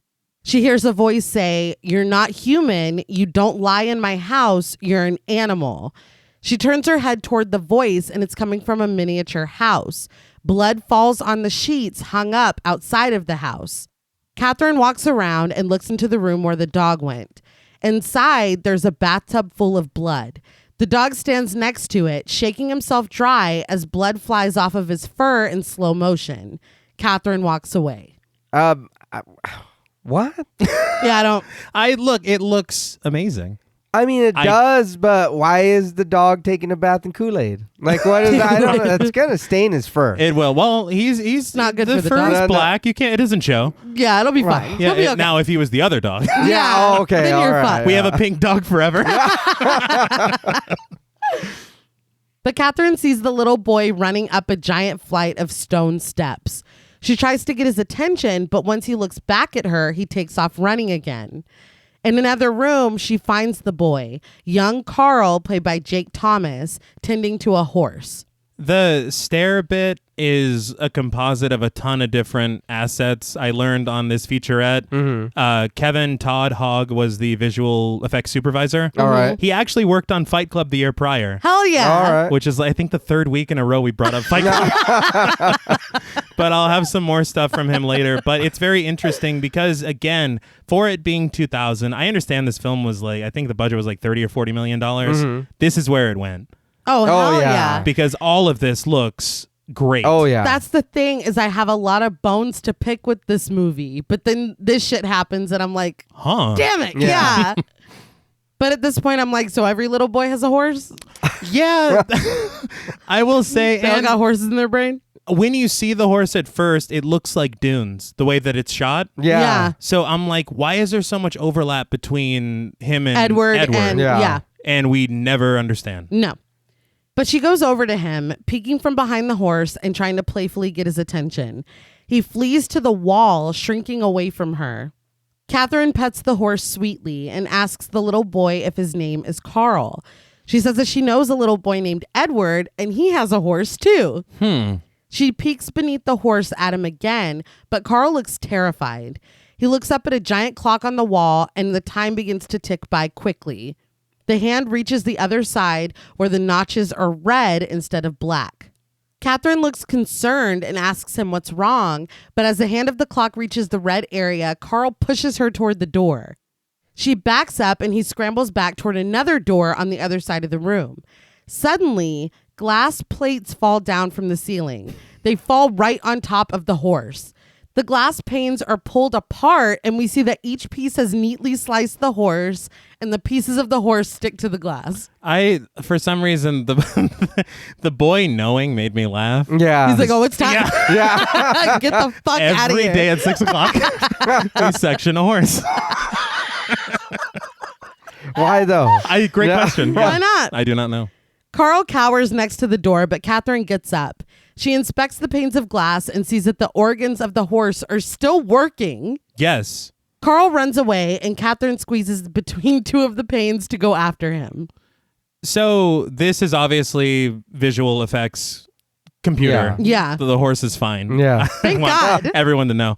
But they did say that I guess there was a veterinary clinic in Paris that lent them glass panes of a sectioned horse that they used as a reference for the digital imaging. Huh. And they had said, I guess, that Singh wanted certain organs to be shown whenever she crossed through. Yeah. Because in reality, there were only 2 panes of glass in the room.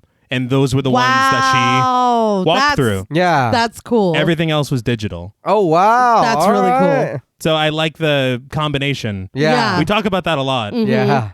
That's when it's most effective, I think. Yes, instead of just being 100% digital, Yeah. we're acting against a tennis ball, really? Yeah. But she catches up with Carl in a very Silent Hill looking stairwell, but he's gone before she can see where he went. There are multiple doors with cloudy glass covering them, but Catherine can see enough to realize that behind those doors are Starger's victims. She goes over to one of the windows where someone is standing silhouetted against the glass. She turns a lever that slides the window, and a piece holding the person's head to the glass is released, and the person walks free. Catherine accidentally hits a gear that turns on a light in the rest of the windows slide open.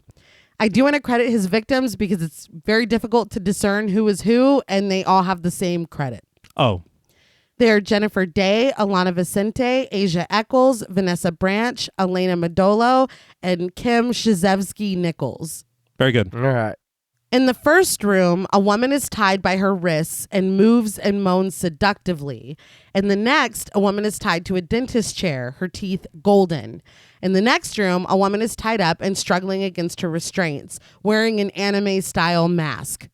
The gears continue to turn, revealing a woman with a carriage strapped behind her, wearing heels and running in place, made up to look like a broken doll. All these levers and reveals kind of reminded me of House on Haunted Hill in 1999, Yeah. Yeah. which again, I think we brought up last week. We did. Keep doing this. There are a lot of other influences. I want to kind of sum them up at the end of the dream because it's very interesting and it leads into him, Singh, and his choices for production designer. All right. It could be a me thing. I'm the type of person that we talked about it on Insidious when he's wandering through. I want to know all these backstories of these, ghosts and spirits or whatever. I would love to know anything about any of these women.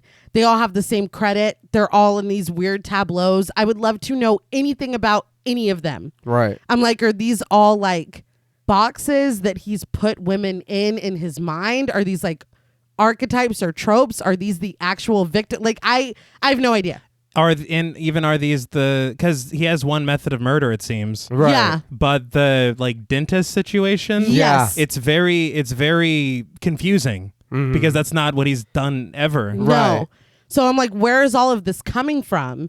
This movie, I would say it's pretty long. It's like an hour 47 something. Yeah. And the time that you spent doing the stuff that you obviously really didn't want to be doing. Yeah. I feel like we could have learned a little bit more, like little flashback, and anything. I don't know. Maybe it's just me. No, I think that goes back to what you said earlier, T, about having maybe something on the news or having his. Yeah. So if we got a little peek at his name or what they're calling him, maybe it's like, okay, this is what it is, or this is, he's, doing these weird torture things or whatever, so we know that's his thing. Yeah. Or like, I don't know, but I get what you're saying, because I felt the same way. I'm like, okay, what does this mean?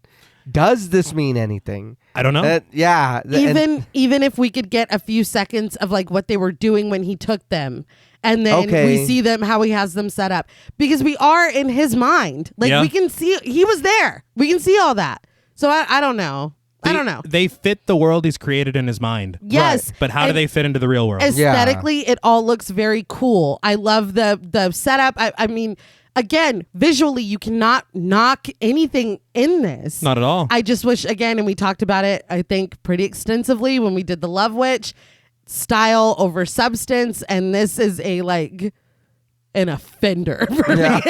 This movie is. But the first woman that started the chain of events when she was freed steps out of her room and walks behind Catherine. She's a bodybuilder, incredibly strong looking and wearing nothing but a pair of underwear. Catherine is oblivious to her. Instead, she sees a naked woman painted white sitting next to fake animals in a tableau made up to look like the woods. When Catherine looks at her, the woman opens her eyes and holds her bound wrists out to her. Catherine reaches toward her, but the strong woman is coming up fast. She grabs Catherine's arm and pulls her away, slamming her into a wall. So what we see this woman do, she does not fit in with what the other women are doing. Not at all. That's why I had said earlier about them seemingly touching on a stereotypical thing used for serial killers in media. Yeah. Usually you have two routes. It's a overbearing mother or an abusive father. These are typically the two. Look at any... It's very tropey. Yes. Yeah. And so I was thinking, if you have it basically on a metaphorical level, you have a very strong woman.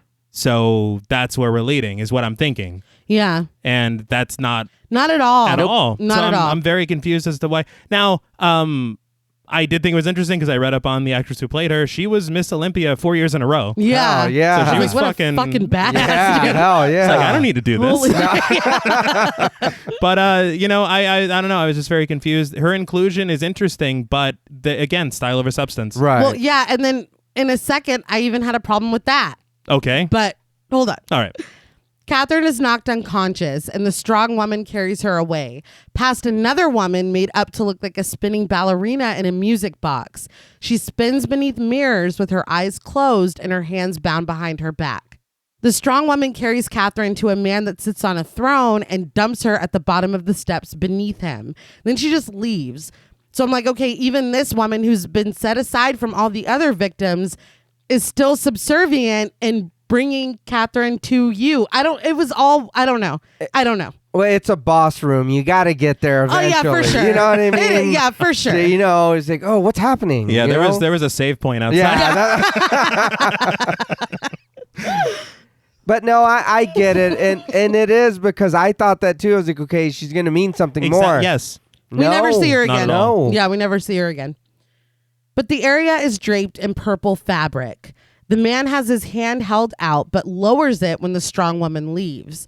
He stands and begins to descend the stairs. We see that the purple tapestry is connected to rings in the man's back, and it's pulled from the walls and ceiling to follow him as he walks down the stairs. The cloth that is coming out of his back, that's real cloth, but the cloth on the walls is CG. Yeah. And so it's a connection Again, of these. a blend. Yeah. Yes. And he has like a chess piece that's like sculpted. Right. It was made by Michelle Burke in conjunction with K&B. Oh, shit. And she was nominated for an Oscar for makeup for this film. Hell Oh, yeah. nice. I mean, again, Yeah. where it shines, it fucking shines. Yeah. He approaches Catherine and she grabs onto the chip in her hand but does the present. She's like, I'm ready. Let me out.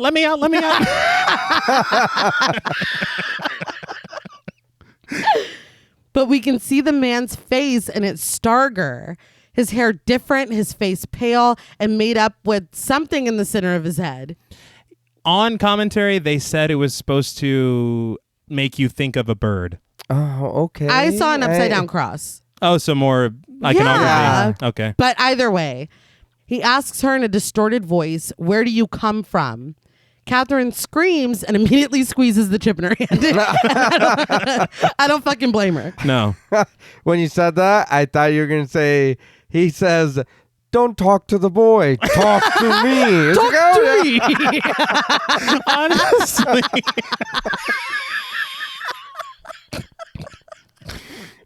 Oh my god. That would have been cool too. Though. Yes, All right. yeah. I guess this is Yeah. fine. I guess. All right. We'll allow it, I guess. We cut to Peter smoking and looking at evidence photos. He receives a phone call telling him that Catherine is back. He puts out a cigarette in the overflowing ashtray and leaves. As he goes, we see that Ramsey has fallen asleep with his head on the desk. In the room, Catherine is sitting on the table, struggling to catch her breath and calm herself as Miriam tries to help.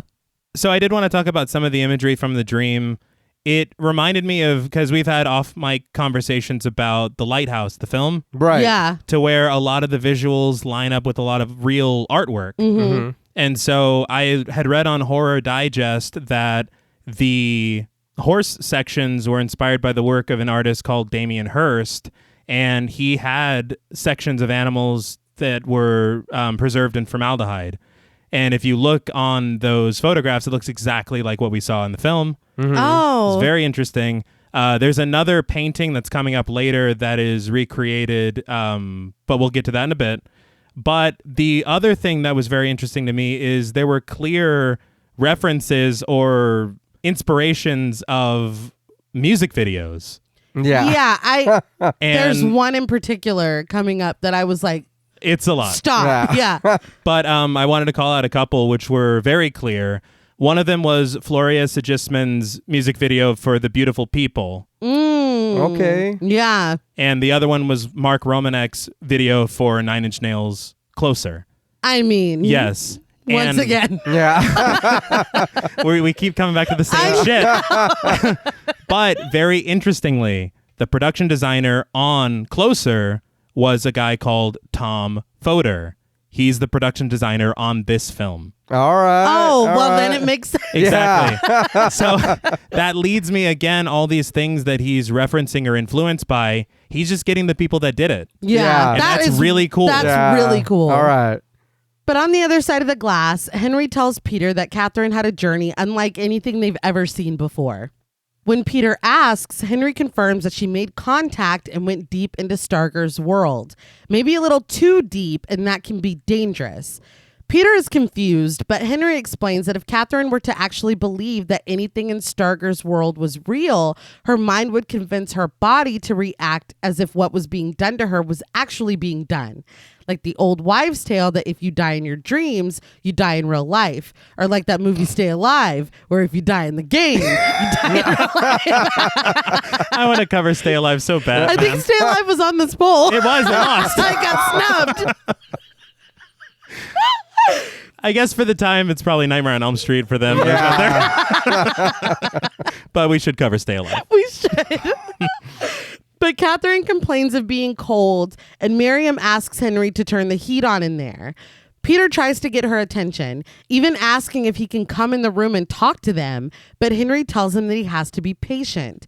He points out how tired this has made Catherine and insists that he let her wake up, but Peter says that they don't have a lot of time.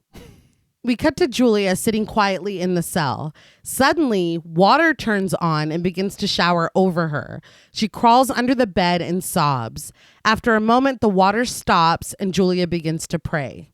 I think Singh kind of had it out for this actress the way that he had talked about it on commentary. Mm-hmm. I guess his story, again, when you only hear one side of a story. Yeah. But he had said that whenever she auditioned, she told them that she could swim very well. She said she was a lifeguard at the time. But we're going to get into a lot of water situations, of course, because that's dude's MO. Yeah. And he said that whenever she would go underwater, she wouldn't do it without holding her nose. And it was pissing him off. And so he was getting very annoyed. Yeah. And he said, so he goes, it's my own things getting in the way of my filmmaking. He goes, because I shot her very coldly throughout the rest of the film. Wow. Because you're mad at her? I guess so. 'Cause she can't breathe underwater? I'm sorry. She's not amphibious. I'm sorry. My But God. he had said, because you see and you notice, and he would point it out himself, that there are very few close-ups of her. Yeah. A lot of them are shot from very far away. Or they'll do a close-up and then they'll back the fuck up. Right. And he said that it was from his own direction. So mean. And I was like, geez, man. He said that he would have preferred that he had switched the first victim with this victim, the actors. Well, because she was floating in there. Exactly. But I was like, maybe you set your personal shit aside. Yeah. Yes. And honestly, who doesn't lie on a job application? Have I taken the class? I teach the classes. Like, yes, of course. Like, come on, dude. Give her a break. Yeah. Back at the Campbell Center, Catherine sits next to Edward's bed. Peter comes in and pauses at the door, asking if he's interrupting anything. She doesn't answer, but he still comes inside and takes a seat at the other side of the bed. He says, he knows you're here, doesn't he? Catherine only gives him a small smile. He says that Reed told him it's very unusual for a child this young to have schizophrenia, but Catherine just says that he can't move, but that's not because of his body, it's because of his mind, the virus. Is it an attempt to say that he has the same condition as... I guess. But the Because boat. also water. Yeah, but I don't know. But he was a seal. I thought. No, I don't. Yeah, the last time she saw him, he was a He's seal. in Yeah. Splice. I don't know. I don't know what the fuck's going on, dude. I don't know what's that. Are we trying to bridge things too late? I think so. I think yeah. Because we have no context. We have no idea what's going on with this kid. Nothing. Yeah. And then now I'm she's just- like, oh, it's the virus. Yeah, Yeah. but earlier the seal thing. Yeah, I don't know. That the was- accident. Now he's sick. I really wish I could help you. Yeah, you're right. Because then they were saying it was making it like that was the cause. Right. But now it's a condition. Yeah. That she knows all about. Did he, Or the seals triggered it. Well, yeah, because she said, what happened? She's asking him what happened when you went sailing. Yeah. I don't know. But Peter asks. No, we're just all very confused. Just staring at each other. But Peter asks if she thinks he can change that, and Catherine only asks if there's a part of himself that he doesn't show anyone. He says that everyone has that. Catherine says that during a session, she sees all of those things and she can feel them. She says that with Starger, she felt things that she never wants to feel again. She says that he's an idealized version of Carl Starger to the point where he's not even himself anymore. He's a king of a twisted kingdom. She says he can indulge himself and then decides that she doesn't want to talk about this here with Edward. In the next scene, they're sitting outside. She tells Peter that she can never do what he does, devoting himself to understanding a mind like Starger's. Peter says that he doesn't think they'll ever be able to understand a mind like that, but she says that his job is to try, and he agrees. She asks if he likes what he does. He says that he was a prosecutor and he likes it better than he liked that. She asks what happened.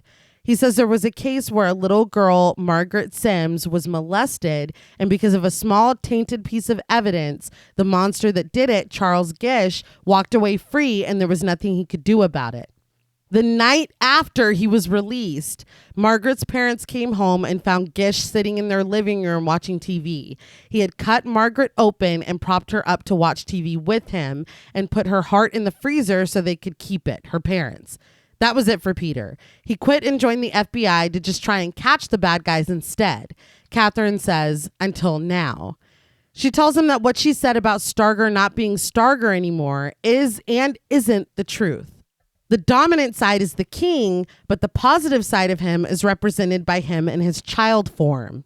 She says that the little boy is curious about her, and if she could just reach him, maybe he'd tell her about Julia. After a moment of silence, Catherine asks what happened to Charles Gish. Peter says that he pled insanity and got off. He calls it bullshit that they told the jury about Gish's own abuse causing him to do this. Catherine asks how it's bullshit, and Peter says that a child could go through 100 times worse and still grow up to be someone who would never hurt anyone or anything. She asks if he's sure, and he says that he is. I was like, okay, we're going to get a story about Peter's past. No. I mean, it's clear that they're hinting at that. Yeah. But again, you're setting up these very, very serious character Deep. beats. Yeah. And then not delivering on them for some reason. Not even revisiting them. We No. never talk about that again. See how cool that thing looks? That's what's happening. I was like, I was like, what I have thing? no idea what's going on. Exactly. Okay. No, yeah. Point made. Yes. Ramsey finds them, annoyed that he left without telling him. Peter makes fun of him, saying that he looked cute and he didn't want to disturb him. I was like, Ramsey's been asleep this whole time. Chef Ramsey interrupting them like this, I felt it felt very awkward. They're back and forth. Yeah. We have not seen enough of their relationship to know if he's being an asshole, if he's being playful. Yeah, because there's like a weird tension. Yeah. And there's no context. Not at all. I just don't get it. No. Like I'm trying, and it didn't. That's why I asked. Do you think if we just took Vince Vaughn's character out and left Chef Ramsey, that if it would work, just fine? I think it would work better for me personally. It might. Because there's really no need for there to be two of them, really. No, if you just have the one, you can cut down on all this weirdness. Yeah. And you can also streamline the entire everything. Yeah. I don't know. Yeah. They didn't ask me when they were making No, this. they didn't. But Ramsey says that their colleagues want to know what to do with Starger. Peter looks over at Catherine and she tells Ramsey to tell them to prep Starger because she'll be right there. Ramsey leaves and Peter thanks her. She asks if Starger has any pets, and we cut to Valentine licking Starger's hand in the room. Why isn't that dog being sweated in an interrogation room? At the very least, you're complicit. Ramsey asks how this helps, and Henry says it's on a subconscious level. Anything that was special to him may make him more accessible and more peaceful. They get Starger and Catherine ready to go for round 2 and shut the lights off with Valentine in the room with them. Suddenly, the light comes back on and the tables raise back underneath them. Catherine removes the cover from her face and tells him to stop playing around, but they assure her that they're not. I don't know why that's the first thing she thought. Yeah. No shit. Yeah. This doesn't really seem like a pranky situation, but Like, well, they get me all the time. yeah, with this shit. guys. But it's a power problem. He says that they're locked out of the room now and they need her to check the circuit breaker. She looks over at the breaker, which is a little hazy and out of focus, before getting up and going over to it. Henry tells her what to check inside. She reaches the wall, but when she looks back, she looks very small and the tables are gone. Starger floats suspended. She looks at Henry and Miriam and then back over on the other side of the room where she and Starger both float.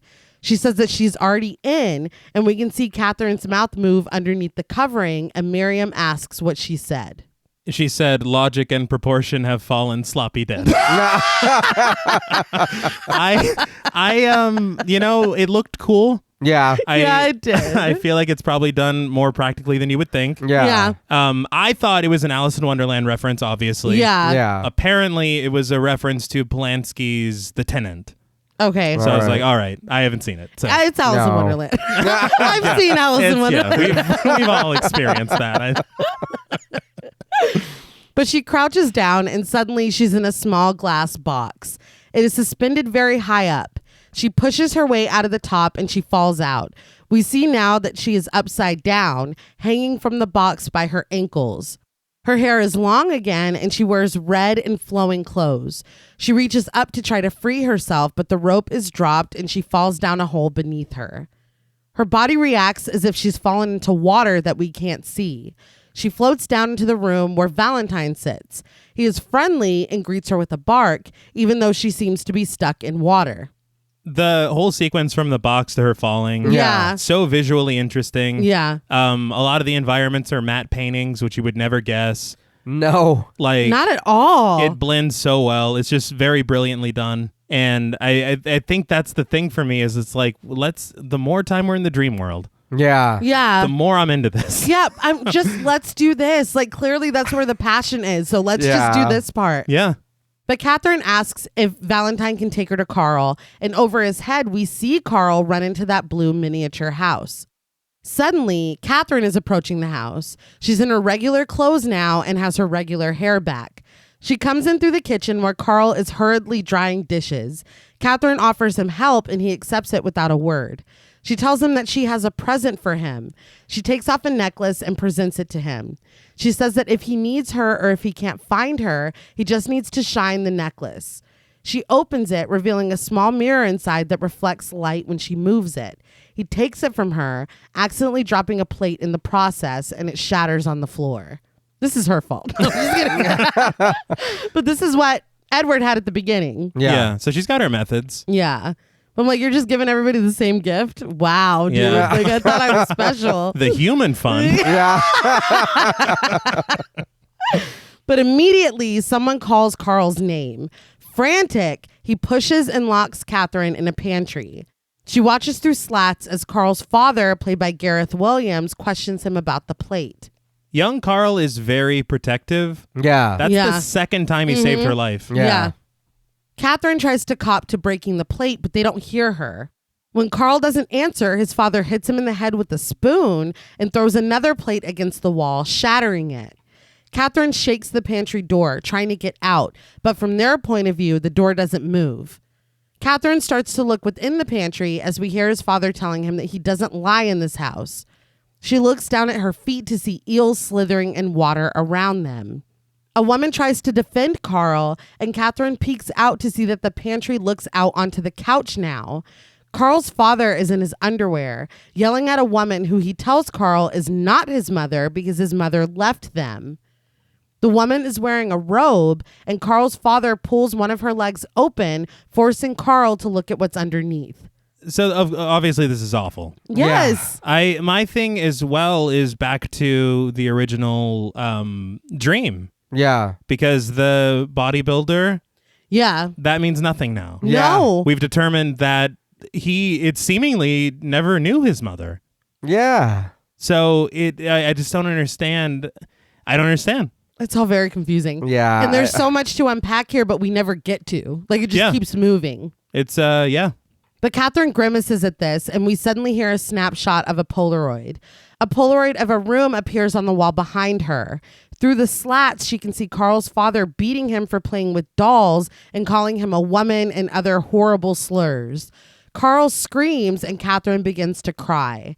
His father pulls a hot iron out of the wall, descending on Carl with it, and Catherine screams at him. When she hears something behind her, she turns to see adult Starger sitting next to a woman in a bathtub, played by Glenda Chisholm. The woman, not the bathtub. It's like, damn, they're credited bathtubs now? God damn. Valentine sits next to him. Rings hang from Starger's back, and he drops a bowl stained with blood onto the floor. He smokes a cigarette as Valentine scampers away. Valentine's like not down. He's like, this is rough. Yeah. Well, he saw a cat. This is rough. That's rough. You get it? Yes, we got it. Seeing Valentine leave and Valentine being a pup was very adorable. Yeah. Yeah, it was. I will say he's preserving his innocence. Get out of here. Yeah. Maybe he wasn't the accomplice I thought he was. Let him go. Yeah, I misjudged you. You're But- free to go. But see, even this shows how long it's been going on. Yeah. Yes. but we don't get anything else from the time, how long he's been doing this, because we didn't get anything from that. No. Nothing from the news. And if it's that long, why doesn't he, again, I know the name thing, but why doesn't he have a description? Why doesn't he have a name? Why isn't there like... Literally all you need, the water tank killer strikes again. Yeah. Yeah. On a newspaper that one of them is reading in the lab. Yeah. Done. Yeah. As Catherine approaches, Starger says that she was his first and he made such a mess. We see that the bathtub is filled with blood. Starger looks up at her and asks why she's here, warning her not to lie. Now, this is the room where I'm like, this is literally the Losing My Religion music video. Right. Which Singh did direct. Yeah. But I was like, this is fucking the same room. It's like, I have an idea. Yeah. We'll get Michael Stipe.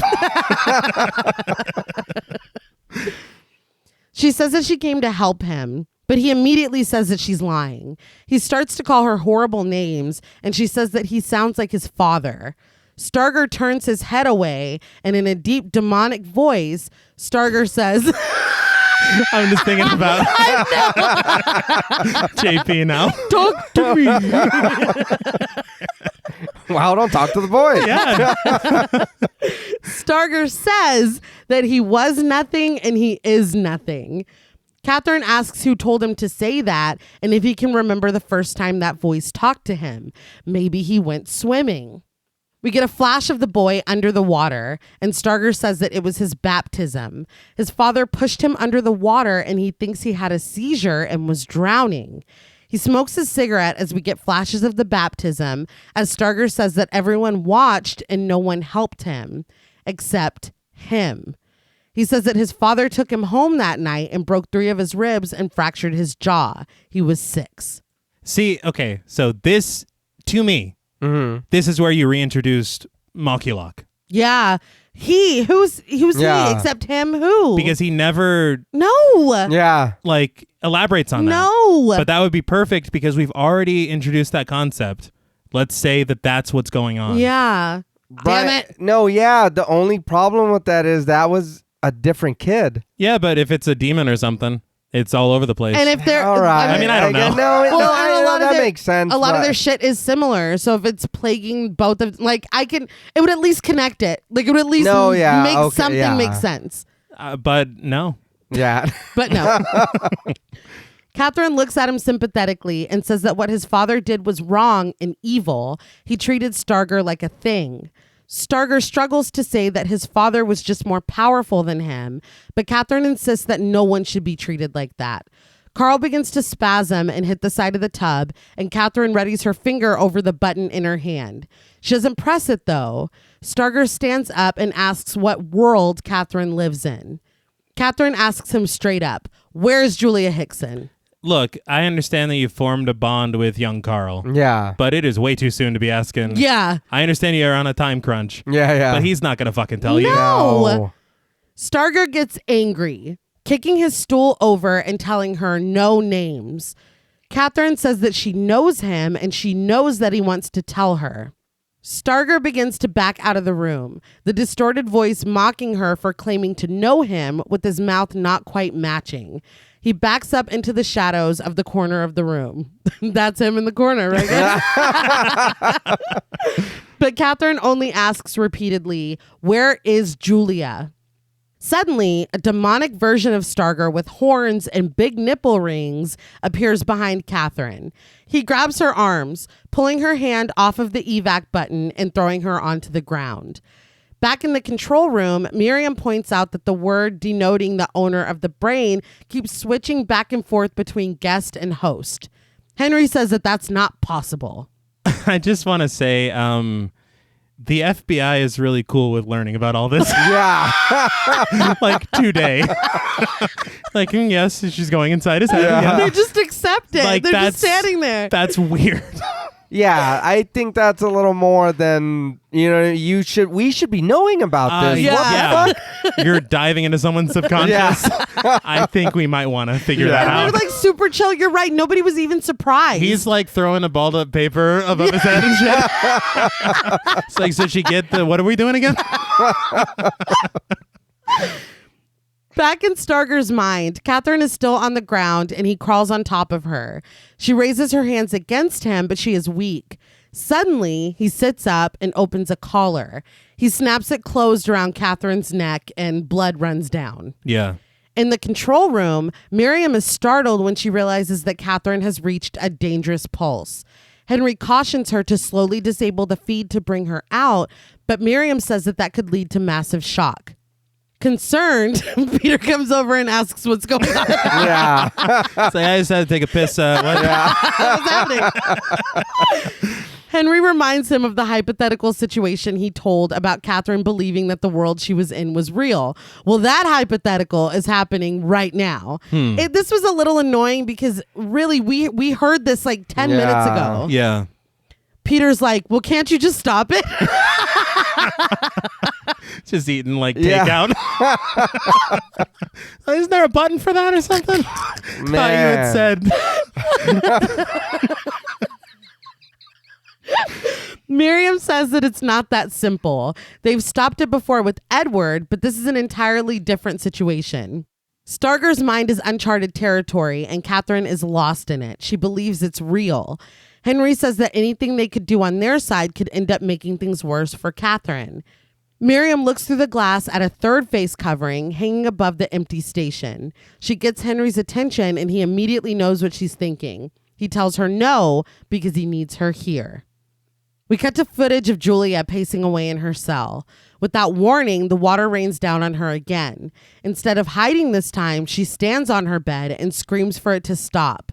The water eventually stops and she bangs on the glass angrily, begging to be let go and cursing Starger. She begins to search the walls of the cell, zeroing in on a bar at the top that's just a little bit loose.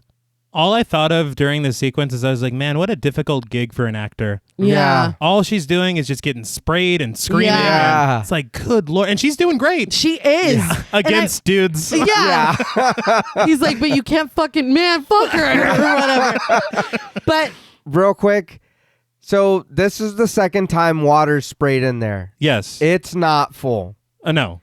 There should have been more from earlier. But that water's gone now, and this is replacing that water. she was thirsty. Come on. No. I mean. I get we need to extend the time. Yes. But there that's the should have been second more. time that it's gone off. Why don't you have her notice the pipe the first time? Yeah. Yeah, that's true. Movie's long enough. It is. Oh, yeah. We cut to Miriam installing the evac button into someone's hand. When we see who is laying down in a red suit next to Catherine and Starger's suspended bodies, it's Peter. Oh. I can't tell you how much this pissed me off. Yeah. Because they literally pulled we got a perfectly good Fallout Boy right here. Yeah. Moment. And he's Jiminy Jillikers in this fucking suit. How did they have his size? Yeah. Because Miriam has been in this before, so they would have her size suit. It Yes. makes no It's like, no, sense. we need Vince Vaughn in there. Yeah. This bothered me a lot. And No. no Well, and experience. And he's Yeah. had no training. Catherine has at least 18 months worth of experience. Miriam too. Yeah. No. I'm saying, but pulling Catherine out could make her go into shock. Oh, yeah, But yeah. Peter, it's like, yeah, go ahead. Yeah. And the nightmares. He's never, Yeah. he's never done your He's ruined for life, Yeah. dude. Like, they don't give a shit. He says that he feels bugs crawling over his body, but she cautions him that it gets worse. After a moment, she tells him that he's completely unprepared. She's been through this process before and he hasn't. But Peter points out that Catherine also went through the process before and that didn't matter. He says that she just doesn't know him. I feel like that's not making the point that, that you wanted to make. No. Miriam finally concedes and lowers the covering onto Peter's face. She wishes him luck as his brain activity comes online for Henry and Ramsey. Miriam returns to the control room and shuts off the lights. She warns Peter that the first few minutes will be very disorienting. She says to remain calm and to be sure to trust his instincts. She says that he's read Catherine's file, which I don't know when that happened. Yeah.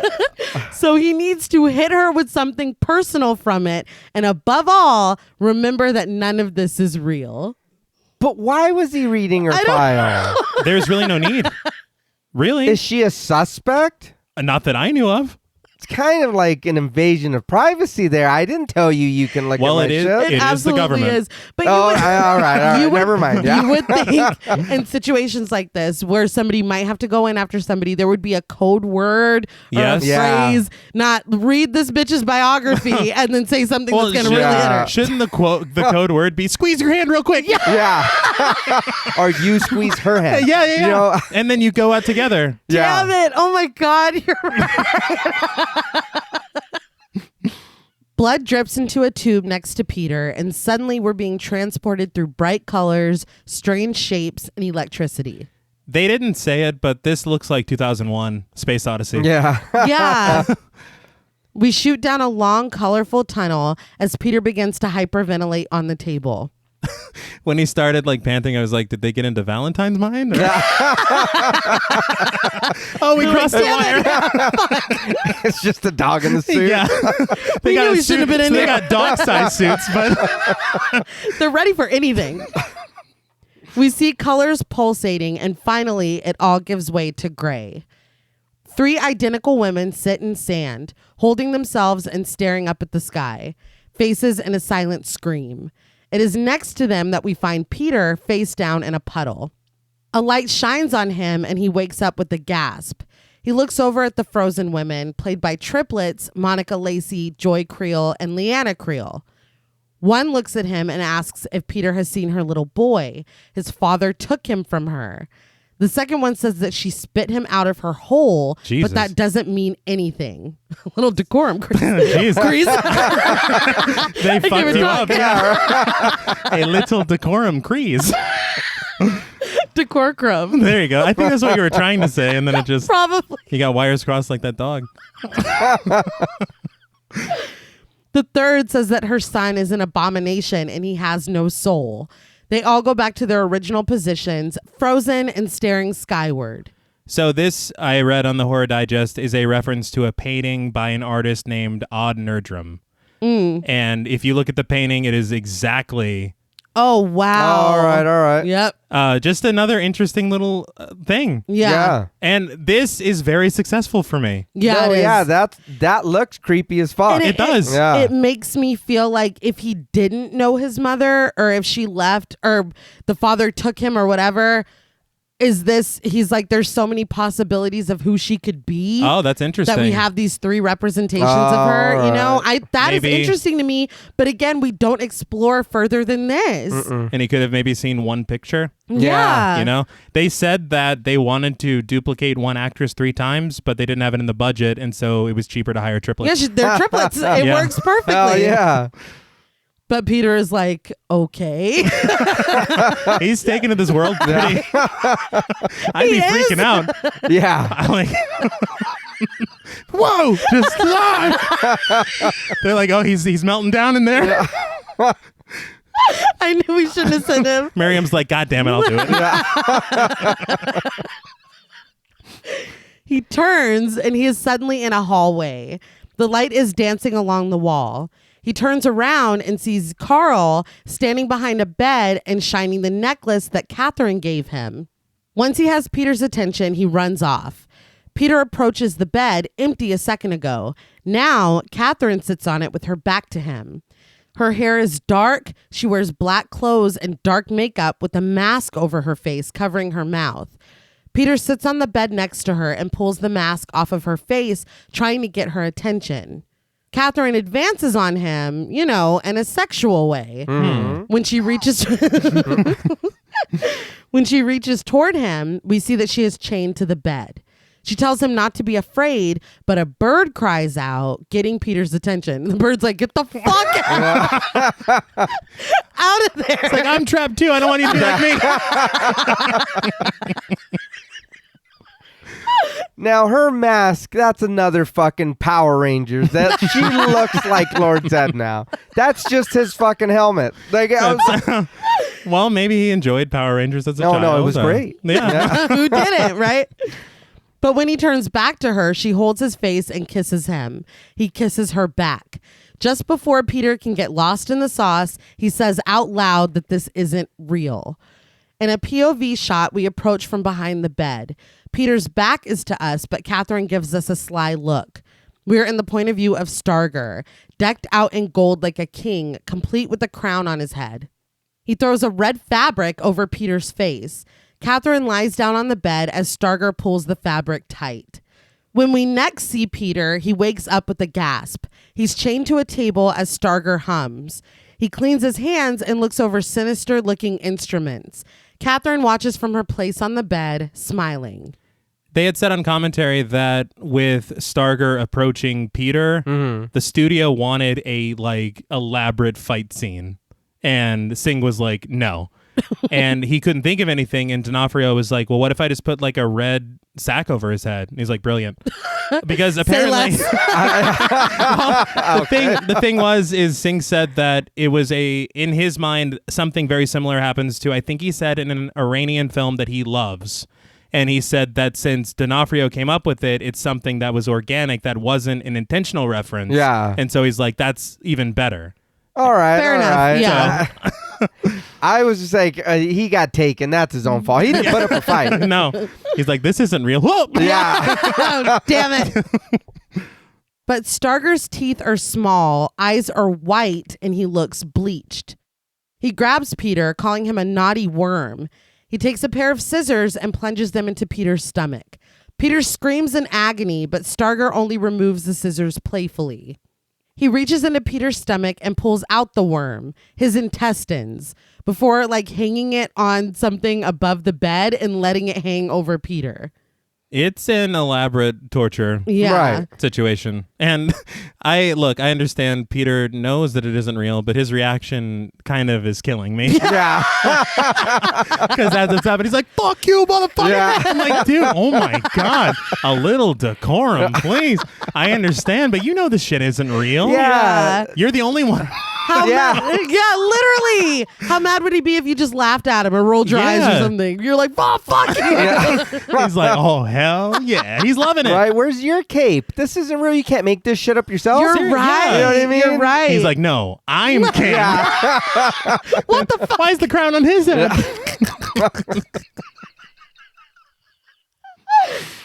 But as you said, Peter screams at him angrily. But Starger looks like he's having the time of his life. He applauds. Peter screams at Catherine to wake up, but she's still frozen with the smile on her face. Starger begins to sing gibberish. Peter screams at Catherine, appealing to what he read in her file. He reminds her that when she was in college, her little brother was in a car accident. He was in a coma for 6 months before he died. She continues to smile, but her eyes fill with tears. Peter's like, I'm sorry for having to say that. He did. He apologizes for having to say that, but he needs her to wake up.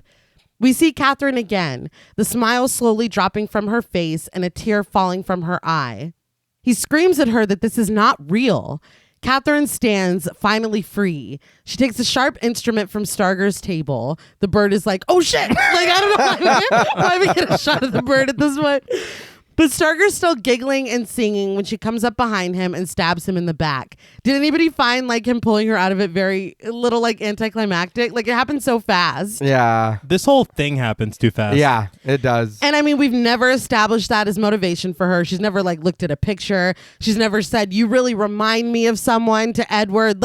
Nothing. This comes out of complete left field. Yeah. We were in her home. There could have been a picture. Why was that in her file? Maybe why she chose the field. I guess. This strange science fiction field. Yeah. Yeah, I don't know. because I that's don't know. relevant. Yes. But Starger freezes, his glee turning to shock as he looks down and sees the weapon plunging through the front of his shoulder. He begins to scream and the bird flies away. Now's your chance. Yeah. Peter screams, his face moving distorted and in slow motion as he shakes his head from side to side. Catherine, now fully back to herself, softly calls his name and tells him that it's okay. He looks down and he's not chained anymore. They're in a completely different room with running water. Peter asks where they are and they look up to see Carl standing next to I don't know if it's a screen displaying a woman in water or if it's a tank holding a woman in water. A great question. but a Yeah. floating cube next to it shows her face closer, floating and doll-like. Catherine walks across the floating platforms over the water to Carl, realizing that this is where Starger keeps them. She comforts Carl. Peter walks over to the display and realizes that the woman inside with black eyes and white hair is Julia. Catherine asks if Carl knows where she is, if he could point it out on a map. I'm like, you're asking a lot. Yeah. I couldn't point out on a map where I am. No. Take a right at McDonald's. Yes, we need buildings. Yes. But instead of answering her, Carl simply hugs her. She hugs him back. She looks down at her hand and realizes that it's smeared with blood. Carl's shirt is stained over his shoulder where she stabbed Starger. Interesting. Mm-hmm. But she tells him that she's just so proud of him. Peter is inspecting the structure where Julia is being displayed. He sees small symbols and remembers investigating Starger's basement. The symbols are tiny versions of the logo that was on the hoist. So branding. Yeah. The thing that he already saw. And I don't know what he gained from just seeing the logo again. I don't know. But it's enough for him to be like, oh. Of course. Catherine promises Carl that even if Peter can't find Julia, she will come back to help him. Peter yells to get Catherine's attention, spooking Carl, and he takes off. Catherine tries to go after Carl, but Peter yanks her back, saying that he found out where Julia is and they need to go. That's not he true. Did not at all. I appreciate him. He's like, oh yeah, the reason we're here. Yeah, literally. Yeah. And I think my thing with Catherine is that I'm sorry, but that boy doesn't exist anymore. Yeah. You're not reaching anyone. No. That boy is gone. Country Mac is dead. Yeah. We gotta go. It's like Bruce Willis on Pulp. She's like, honey, come on. We gotta hit the fucking road. Like, get out of here. Get out of here. Carl is backing up away from him toward darkness where a man is standing upside down. Catherine says that she can't just leave Carl here, but as the man stands right side up, he reveals himself to be Starger.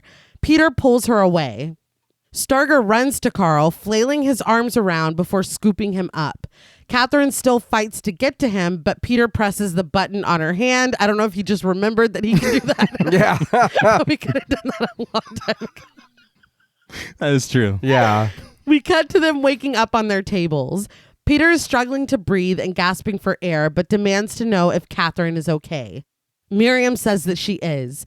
Peter just screams to be let out of his suit. Back in the cell, water rains down on Julia again. The floor now is completely flooded. She stands on the bed, banging against the glass. Outside of Starger's house, Cole answers his phone. It's Peter on the other end, telling Cole to get down to Starger's basement and call him back when he does. I know that this is like the smoking gun. Yes. I just don't understand. I don't Yeah. understand how. Nope, not at all. Ramsey comes in asking Peter if he's okay. He asks what happened in there, and Peter doubles over in pain. Again. I'm sorry, I'm just realizing that this is another thing that's introduced. It doesn't matter. Nope. Not at all.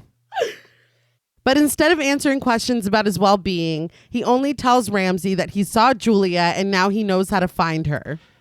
This whole sequence, I don't understand why Ramsey's looking at him like he brought some raw scallops to the past. Yeah. He's fucking... It's raw. He's like fucking annoyed that Novak, Peter, whatever, is doing his job. Yeah. You're Yeah. solving this. Yeah. That's what they went there for. That was kind of the whole point. that was... He's like, I wanted to see more freaky shit. Yeah. I wanted to get in the Power Rangers. Ramsey proposes that Peter let Miriam come in and take a look at him, but the phone rings and Peter snatches it up. It's Cole asking what he's doing in the basement. Peter instructs him to look for the hoist and find the logo on it. Cole finds it, Carver Industrial Equipment in Bakersfield, California. Peter tells him to find out everything he can about that machine, down to who used it, sold it, and bought it. He says he'll call Cole back from a chopper in 20 minutes. Back in the room, Miriam tends to Catherine as Henry watches the agents leave on surveillance. He announces this, and Miriam is not happy. She wasn't able to clear Peter before he left. Again, It doesn't matter. No, not at all. I was like, oh my God, he's going to collapse at like a pivotal moment. Yeah. Nope. No, he's fine. He's okay. Nobody worry. Catherine looks over at Starger, who is taking in quick bursts of air under his mask. Catherine assures Miriam that she's fine, and Miriam leaves. Ramsey follows Peter as he heads to the helicopter. He asks how he even knows what's real right now. He was shot full of drugs, and he can't trust what he saw. In the control room, Henry is confused when Catherine closes the door between the rooms.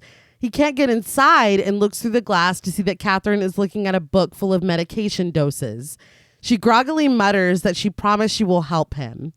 She messes with the levers, causing things on the brain activity screen to change. Henry knocks on the door, begging Catherine not to jeopardize her career, but she notices a card of a woman standing on a cliff. The snow inside of a snow globe flutters wildly. Okay, so remember earlier how she said that she had no idea how anything worked and only these two ran everything? Precisely. Okay, so why does she know how to do this now? Why does she have an override code? Why does she? In there. No, Yeah. in there. And why are all those things handwritten instead of typed out? It's like an old recipe. None of this should be happening at all. No. Period. No. She shouldn't know how to do that. That's not her job. She shouldn't. That means somebody took their time to show her in case you need to override everything. And reverse the feed. And lock us out. Yeah. And let somebody come inside your mind. This is how you do it. Yeah. Yes. Just in case. What? But why would I ever need to do this Yeah, exactly.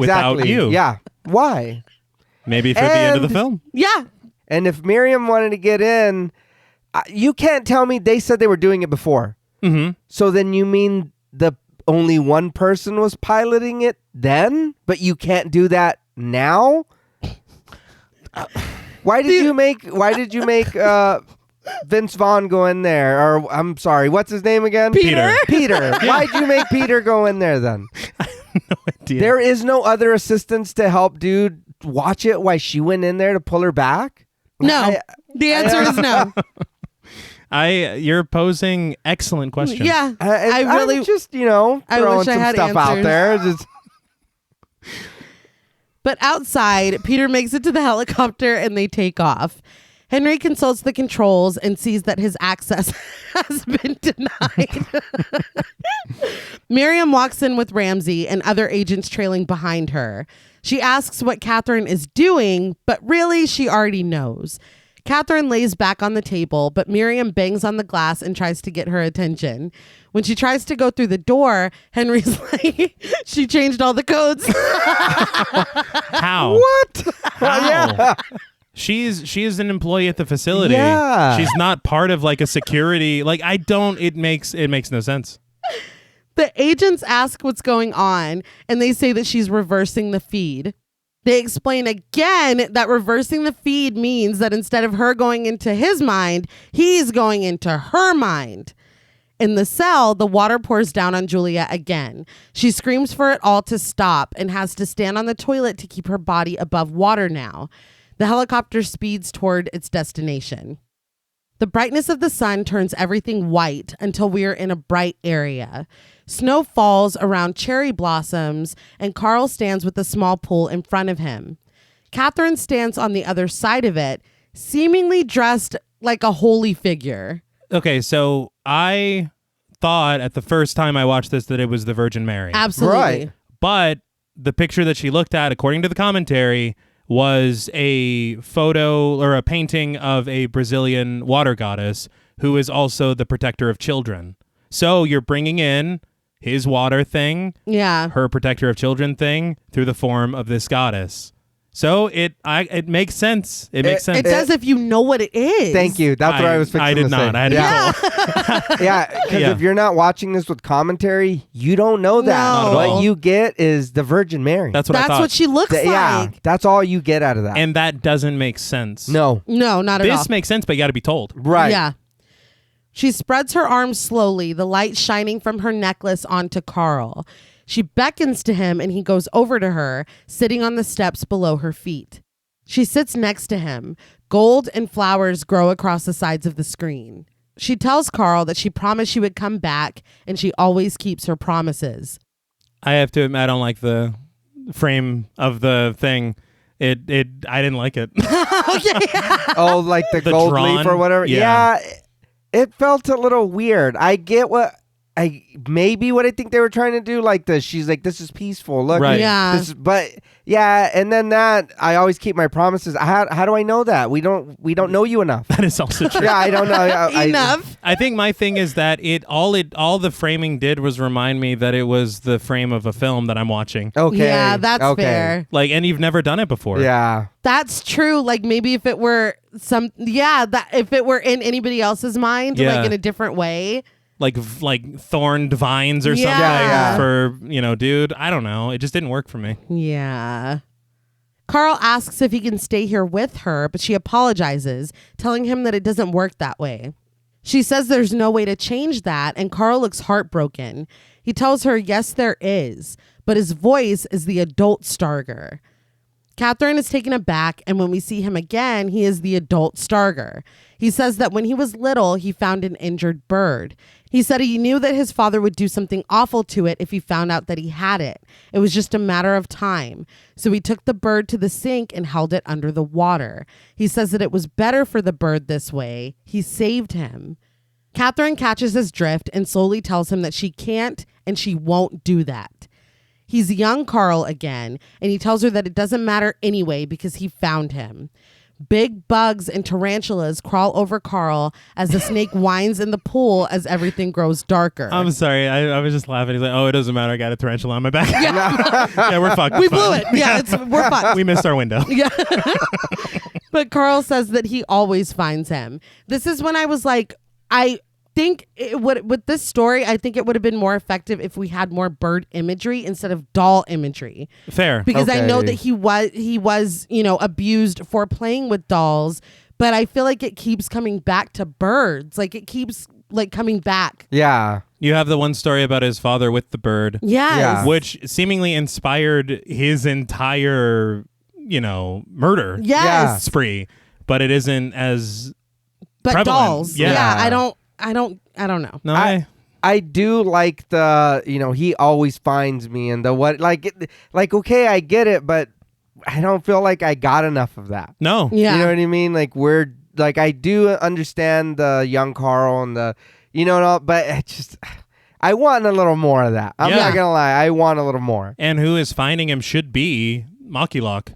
Yes. Yeah. But yeah, Carl says that he always finds him. Catherine is afraid as a wind blows past them. Suddenly, the pool, once serene and blue, is filled with something scaly. It is revealed to be a cape over Starger's back as he rises up from the pool and abandons it on the ground. Looks brilliant. Yeah. Yeah. Man loves a cape, too. Oh, he does. Oh yeah. I have to get me one of those. Right? He raises his arms and wraps them around himself before quickly spinning out of view. Yeah. Say, oh no, he's gone. It's fine. Yeah. What were you saying, boy? In the helicopter, the pilot, played by Alan D. Purwin, announces that Peter has a call. It's Cole on the other end, calling from a car below, reporting that the hoist was sold to a man named Bainbridge, who tried to build a machine.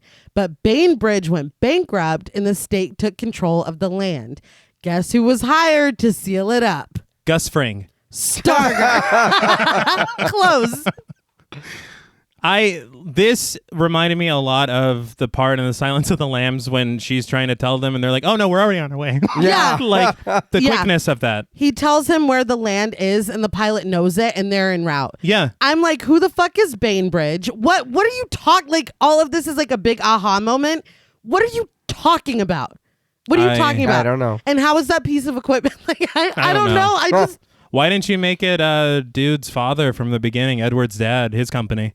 yes, because I think their name is Baines. Yeah, just do And that. Oh shit. Yeah. Bainbridge is pretty close. I don't know. I don't know what's going on. But back in her mind, Catherine is wearing all black leather now with long black hair. Starger is making some interesting poses in the trees, but Catherine has a crossbow. She aims it and fires, nailing Starger in the foot as he tries to run away. As he tries to take the bolt out of his foot, she kicks him in the face. Where she learned this? I don't know. And it was weird to me that this is how she's portrayed in her own mind. Yeah, she's Like, I thought it would be a very different approach than Yeah. just like whooping his ass and shooting him with the crossbow. Yeah. I don't know. Well, she's like, I played a lot of Mortal Kombat. In the cell, there's only a small space now that is not filled with water. Julia dives underneath and tries to push out the glass walls. In the helicopter, the pilot tells Peter that they're in the area. In Catherine's mind, she stands over Starger and shoots bolts into his wrists, pinning him to the ground. She stands over him and grabs onto a bar that connects two rings hanging from his nipples. Without moving her mouth, she tells him, "My world, my rules," and pulls on the bar. The rule is no nipples. We have a no nipple, no service policy here, Jeez. here in Catherine's mind. I don't want to be there. No, I'll stick to my own mind. Yeah, Thanks. that's Starger screams as his nipples are ripped from his body. The helicopter approaches the building containing the cell, and Julia is fully submerged in the water. I used submerged correctly. There you go. Fully immersed in the water. In her mind, Catherine punches Starger in the face. It's just getting absurd. yeah. Why is it so action heavy now? I don't know. I don't know what's going on. The helicopter lands as Julia still tries to pull at that loose bar at the top of the cell. Catherine, though, continues to whoop Starger's ass, but when she stops, he is smiling, blood coating his teeth. She starts to unsheath a sword from behind her back. When she pulls it out, the regular Starger appears before her, not the strange monster he appears as, and he begs her to do it. When she looks back down, he's full monster again. She holds the sword above him before plunging it down into his chest. With a smile, Starger reminds her that it's not real, but he acts like it's quite real as she twists the blade. Smiling, he tells her, "Me got boy." I said, what the Yeah. So it's like, what is happening? I don't know. I got nothing. She looks over to the stairs to see Carl laying down and bleeding from his chest where Starger just got stabbed. He repeats, "Boy, me got." I'm sorry. Sure. Yeah. He tells her that she can't kill him, and Catherine begins to cry before abandoning Starger. Peter runs into the shed, but there's nothing inside. Julia is still fighting for her life, though. In the sand, Peter finds a hidden door and opens it. In her mind, Catherine is, Virgin Mary pose again. Mm-hmm. And she cradles Carl as Starger lays with the sword still stuck in him. She tries to console him, and he tells her that she saved him. She says that he can stay here with her. She picks him up and cradles him, and the world is bright again. Peter enters the underground and finds the cell. Julia, brilliantly, has pulled the piece away from the cell and is sucking air from it. We don't get a lot of characterization about her, but she's smart as fuck. No, yeah. She's For real. self-aware. I like this character. And I love the reincorporation of the pipe. Yeah. Fantastic. Her eyes widen when she sees Peter, and he tells her to move away from the glass. She does, and Peter fires his gun into it, cracking it. Back in her bright world, Catherine gently lowers Carl into the pool. We get flashes of raised hands at the baptism. Peter continues to fire into the glass. We get more flashes of the baptism, and Starger does not react well to them. He begins to scream. The real-life Starger is breathing rapidly under his covering, causing Valentine to bark. When the glass of the cell is only cracked, Peter grabs a pipe and swings at it. It shatters, and the water comes rushing out. Catherine continues to hold Carl under the water as real-life Starger seems to struggle to breathe. She assures him that it's okay, at the same time that Peter assures Julia that it's okay. He goes into the cell with her, lifting her up and comforting her when her first instinct is to fight him. Finally, she stops and lets him hold her as she sobs. Catherine holds Carl until he goes limp under the water. On the table, Starger stops struggling and finally stops breathing. The Starger in Catherine's mind goes limp, staring endlessly upward, his face streaked with blood. From a view underwater, we see hands raised. In the cell, Peter comforts Julia. Was anybody shocked that she just fucking killed him? And like, it doesn't seem like anybody cares about it. Well, because it seemed like she was going back to help the child. Yeah. She's like, no, I got unfinished business. But I guess it's like a full circle. I saved the bird's life. Like, she's saving him by killing him. But like, you're on the clock. That's like crazy. And you just lost your job because you forced all of them out. And No, yeah. Well, on the cool though, like your sister said, and that was my thing. Did you kill my con? Yeah. Are you serious? I know you're trying to help. Yeah. That's a prisoner. Yes. Yeah. You just murdered. You can't do that. No. I get but this is real now. Yes. We're not dreaming anymore. I thought that she was going to let him stay and he was going to like Take over. fill the void of like her brother or something. I don't know. Yeah. I didn't expect her to quote unquote mercy kill him and then it just be cool. Like, No. it's just fine. I loved the idea of reincorporating the baptism, Yeah. the convergence of both the climaxes for both these characters being around water. Yeah. Yeah. I liked that a lot, but I was like, she just murked that. Yeah, she Yeah. did. Yes, she did. And hey, are there any consequences for her for having done this? Or? Well, let's find out. Okay. In the room, Valentine whines. Henry's just like, you hate to see it. Catherine pulls the covering from her face and, crying, looks over at Starger's motionless body. She begins to sob. We cut to Julia sobbing against Peter, and it fades to black. Peter, Ramsey, and the rest of the agents continue to go through Starger's home. Someone on the radio reports that she's here. Peter notices a picture of Jesus being stabbed through his stomach in a very similar contraption to what he himself experienced. He has to peel himself away when he's told that he has a visitor. He looks out the window and it's Catherine, standing outside her car on the street. Valentine is inside. Ramsey says that Catherine wanted to see Starger's home and she's keeping his dog. Is that okay? I mean, Yeah, a I lot of don't shit. know. A lot of shit's okay that shouldn't be okay. So I don't know. I know we absolved him of being an accomplice, but I'm sure Yeah, he still has some answers that he could. Peter goes outside to talk to her, and she comments on his lack of a suit, asking how long he gets to be a civilian. He says for a couple weeks, but that might change after the inquiry. Peter says that Ramsey told him that she was thinking of doing a reversal with Edward.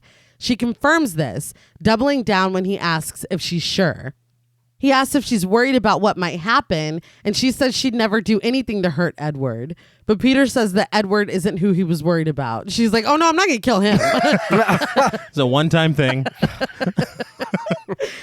She asks how he is, and he says that he's not sure because he only remembers pieces. According to the FBI, they put him on drugs first, and they triggered a memory that he already had. Julia Hickson was only found through good detective work. Catherine says that this must be hello and goodbye then, and Peter agrees. The two stand awkwardly, and when he tries to thank her with a handshake, she hugs him. He tells her to stay safe. All right. I mean, it seemed like they were setting up some kind of love arc before. Sure did. And I guess they'll never see each other again. Yeah. And so she didn't come to see the house. No. Okay. Yeah. So that was a fucking But lie. it doesn't matter. We cut to Catherine wearing the same white in the clearing of the desert, but this time there are cherry blossoms around. She puts a boat up onto a tree and suspends blue fabric around it. Edward moves from his spot on the stump over to her, and everything goes a bright white before fading to black. The credits roll. So, what did you guys think about The Cell? Wow, huh? I mean, it looks great. Yes. The end was very rushed. I don't like the whole Peter saves the day, then she saves the day, and then it's we're all happy.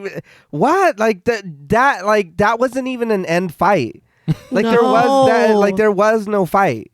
He came out and was like, "Hey, it's me," Uh-huh. and then she killed him, Very quickly. and that was it. It was anticlimactic, and we never find out what happens to Edward. Yeah, No. It's like, yeah, at all. does it work? Yeah, They had said originally that the film was going to end with them going through Starger's things and seeing all of the stuff that inspired the imagery in his dreams. You went through Okay. all things.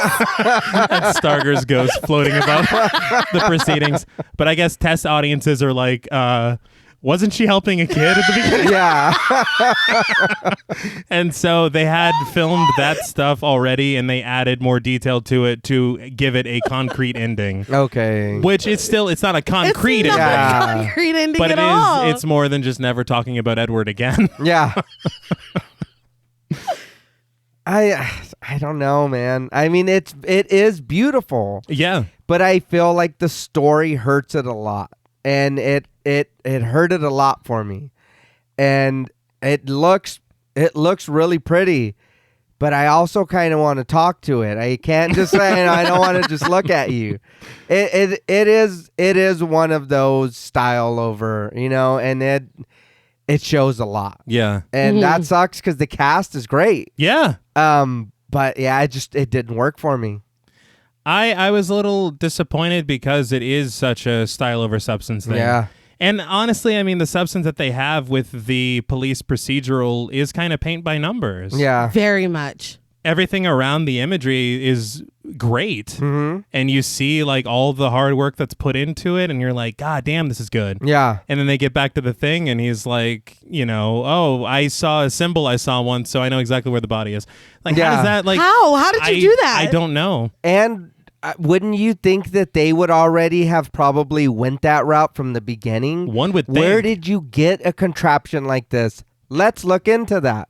Why did you wait? Honestly, Peter, you're fired. Yeah. Like, you telling me I had to go into his dreams? Yeah. How the fuck did you get this job in the first place? Right, you've seen it in real life. What the fuck? Yeah.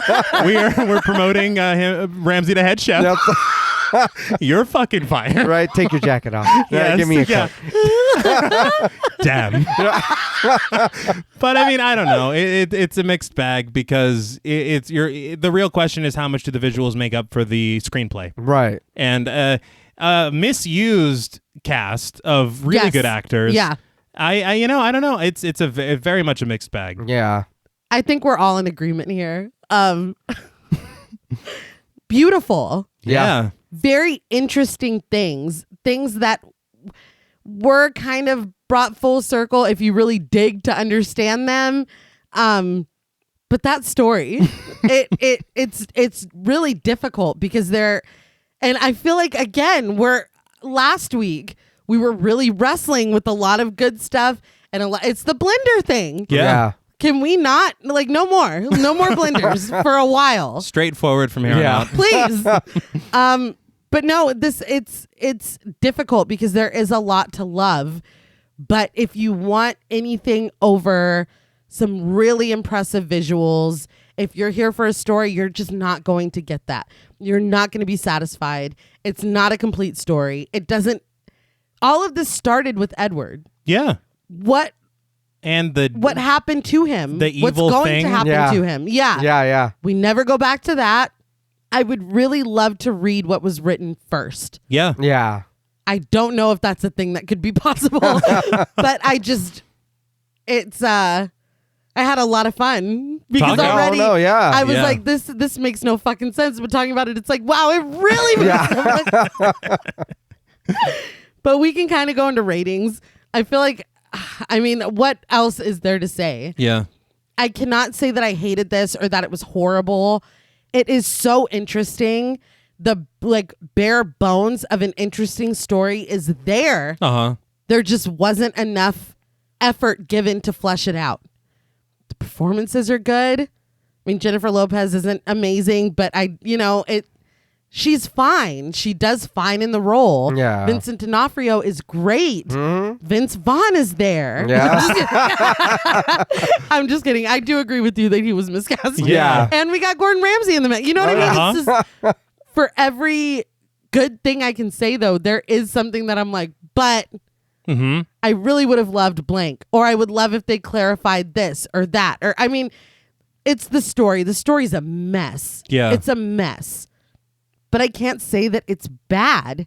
It's not a bad movie. It's so weird. This is really difficult to score. Yeah, because I mean, it's very ambitious in some ways. Yes. And it is successful in a lot of ways. A lot of them.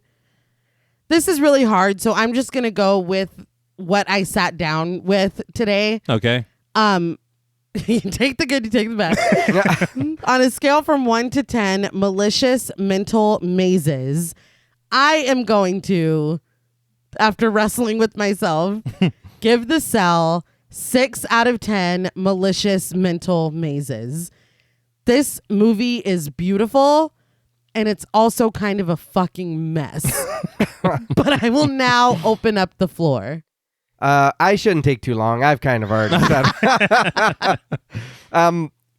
But I do agree fully with what you're saying. It is hard to rate it because watching it, I was at times watching it. Yeah. And I was like, man, that's fucking cool. Or, okay, I see. But then it goes back to, what? I don't see anymore. Like, Yeah. what were you doing? What happened? Yeah. I do like the idea of it. Us talking about it, I do like the idea, like you said, of him coming from one boy to the other. You know what I mean? Him being an entity or whatever. Cool. Let's lean into that. Yeah. But you don't. You know what I mean? And there's just a lot of stuff that doesn't get finished or used or like, and I don't know. So it is really, really, really, really, really good to look at. For sure. But the story does, like, it hurt a lot. Mhm. Yeah. And the ending's very predictable. The ending was like cookie cutter. Oh, we're going to save the day. Oh, like everybody's Everything's happy. fine. Yeah. It's just so fast. And I got a dog. Yeah.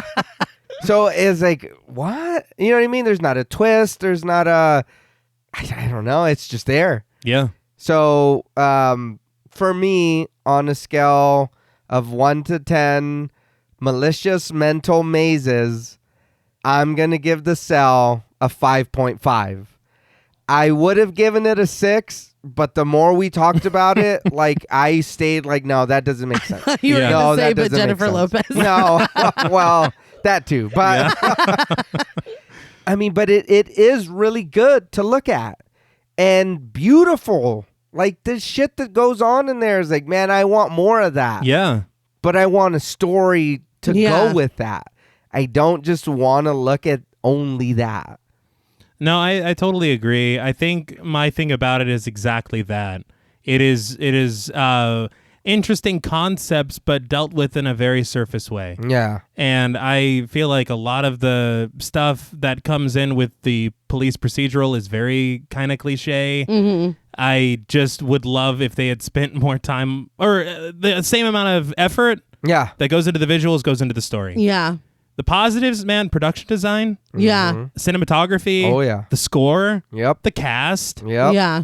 Like, there are so many positives, but then they just get weighed down, you know? They Very get much. their rings hooked and like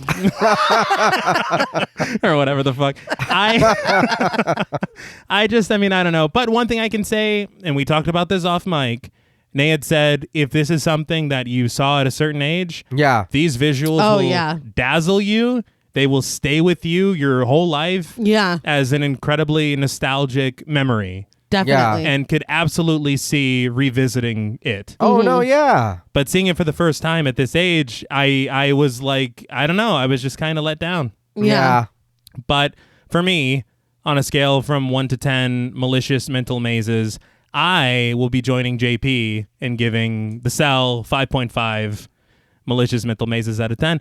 Very fair. The thing for me is I didn't realize how much I enjoy narrative structure.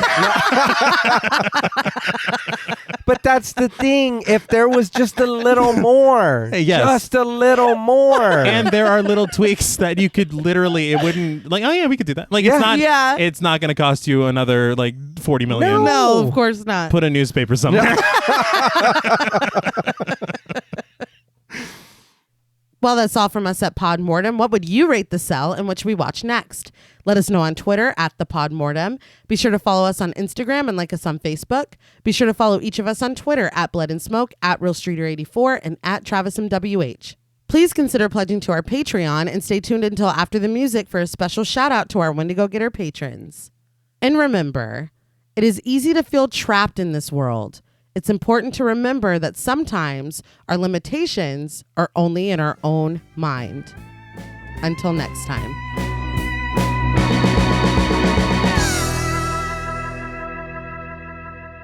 Thank you for staying tuned for a special thank you to our Wendigo Getter patrons. Woo! Yeah.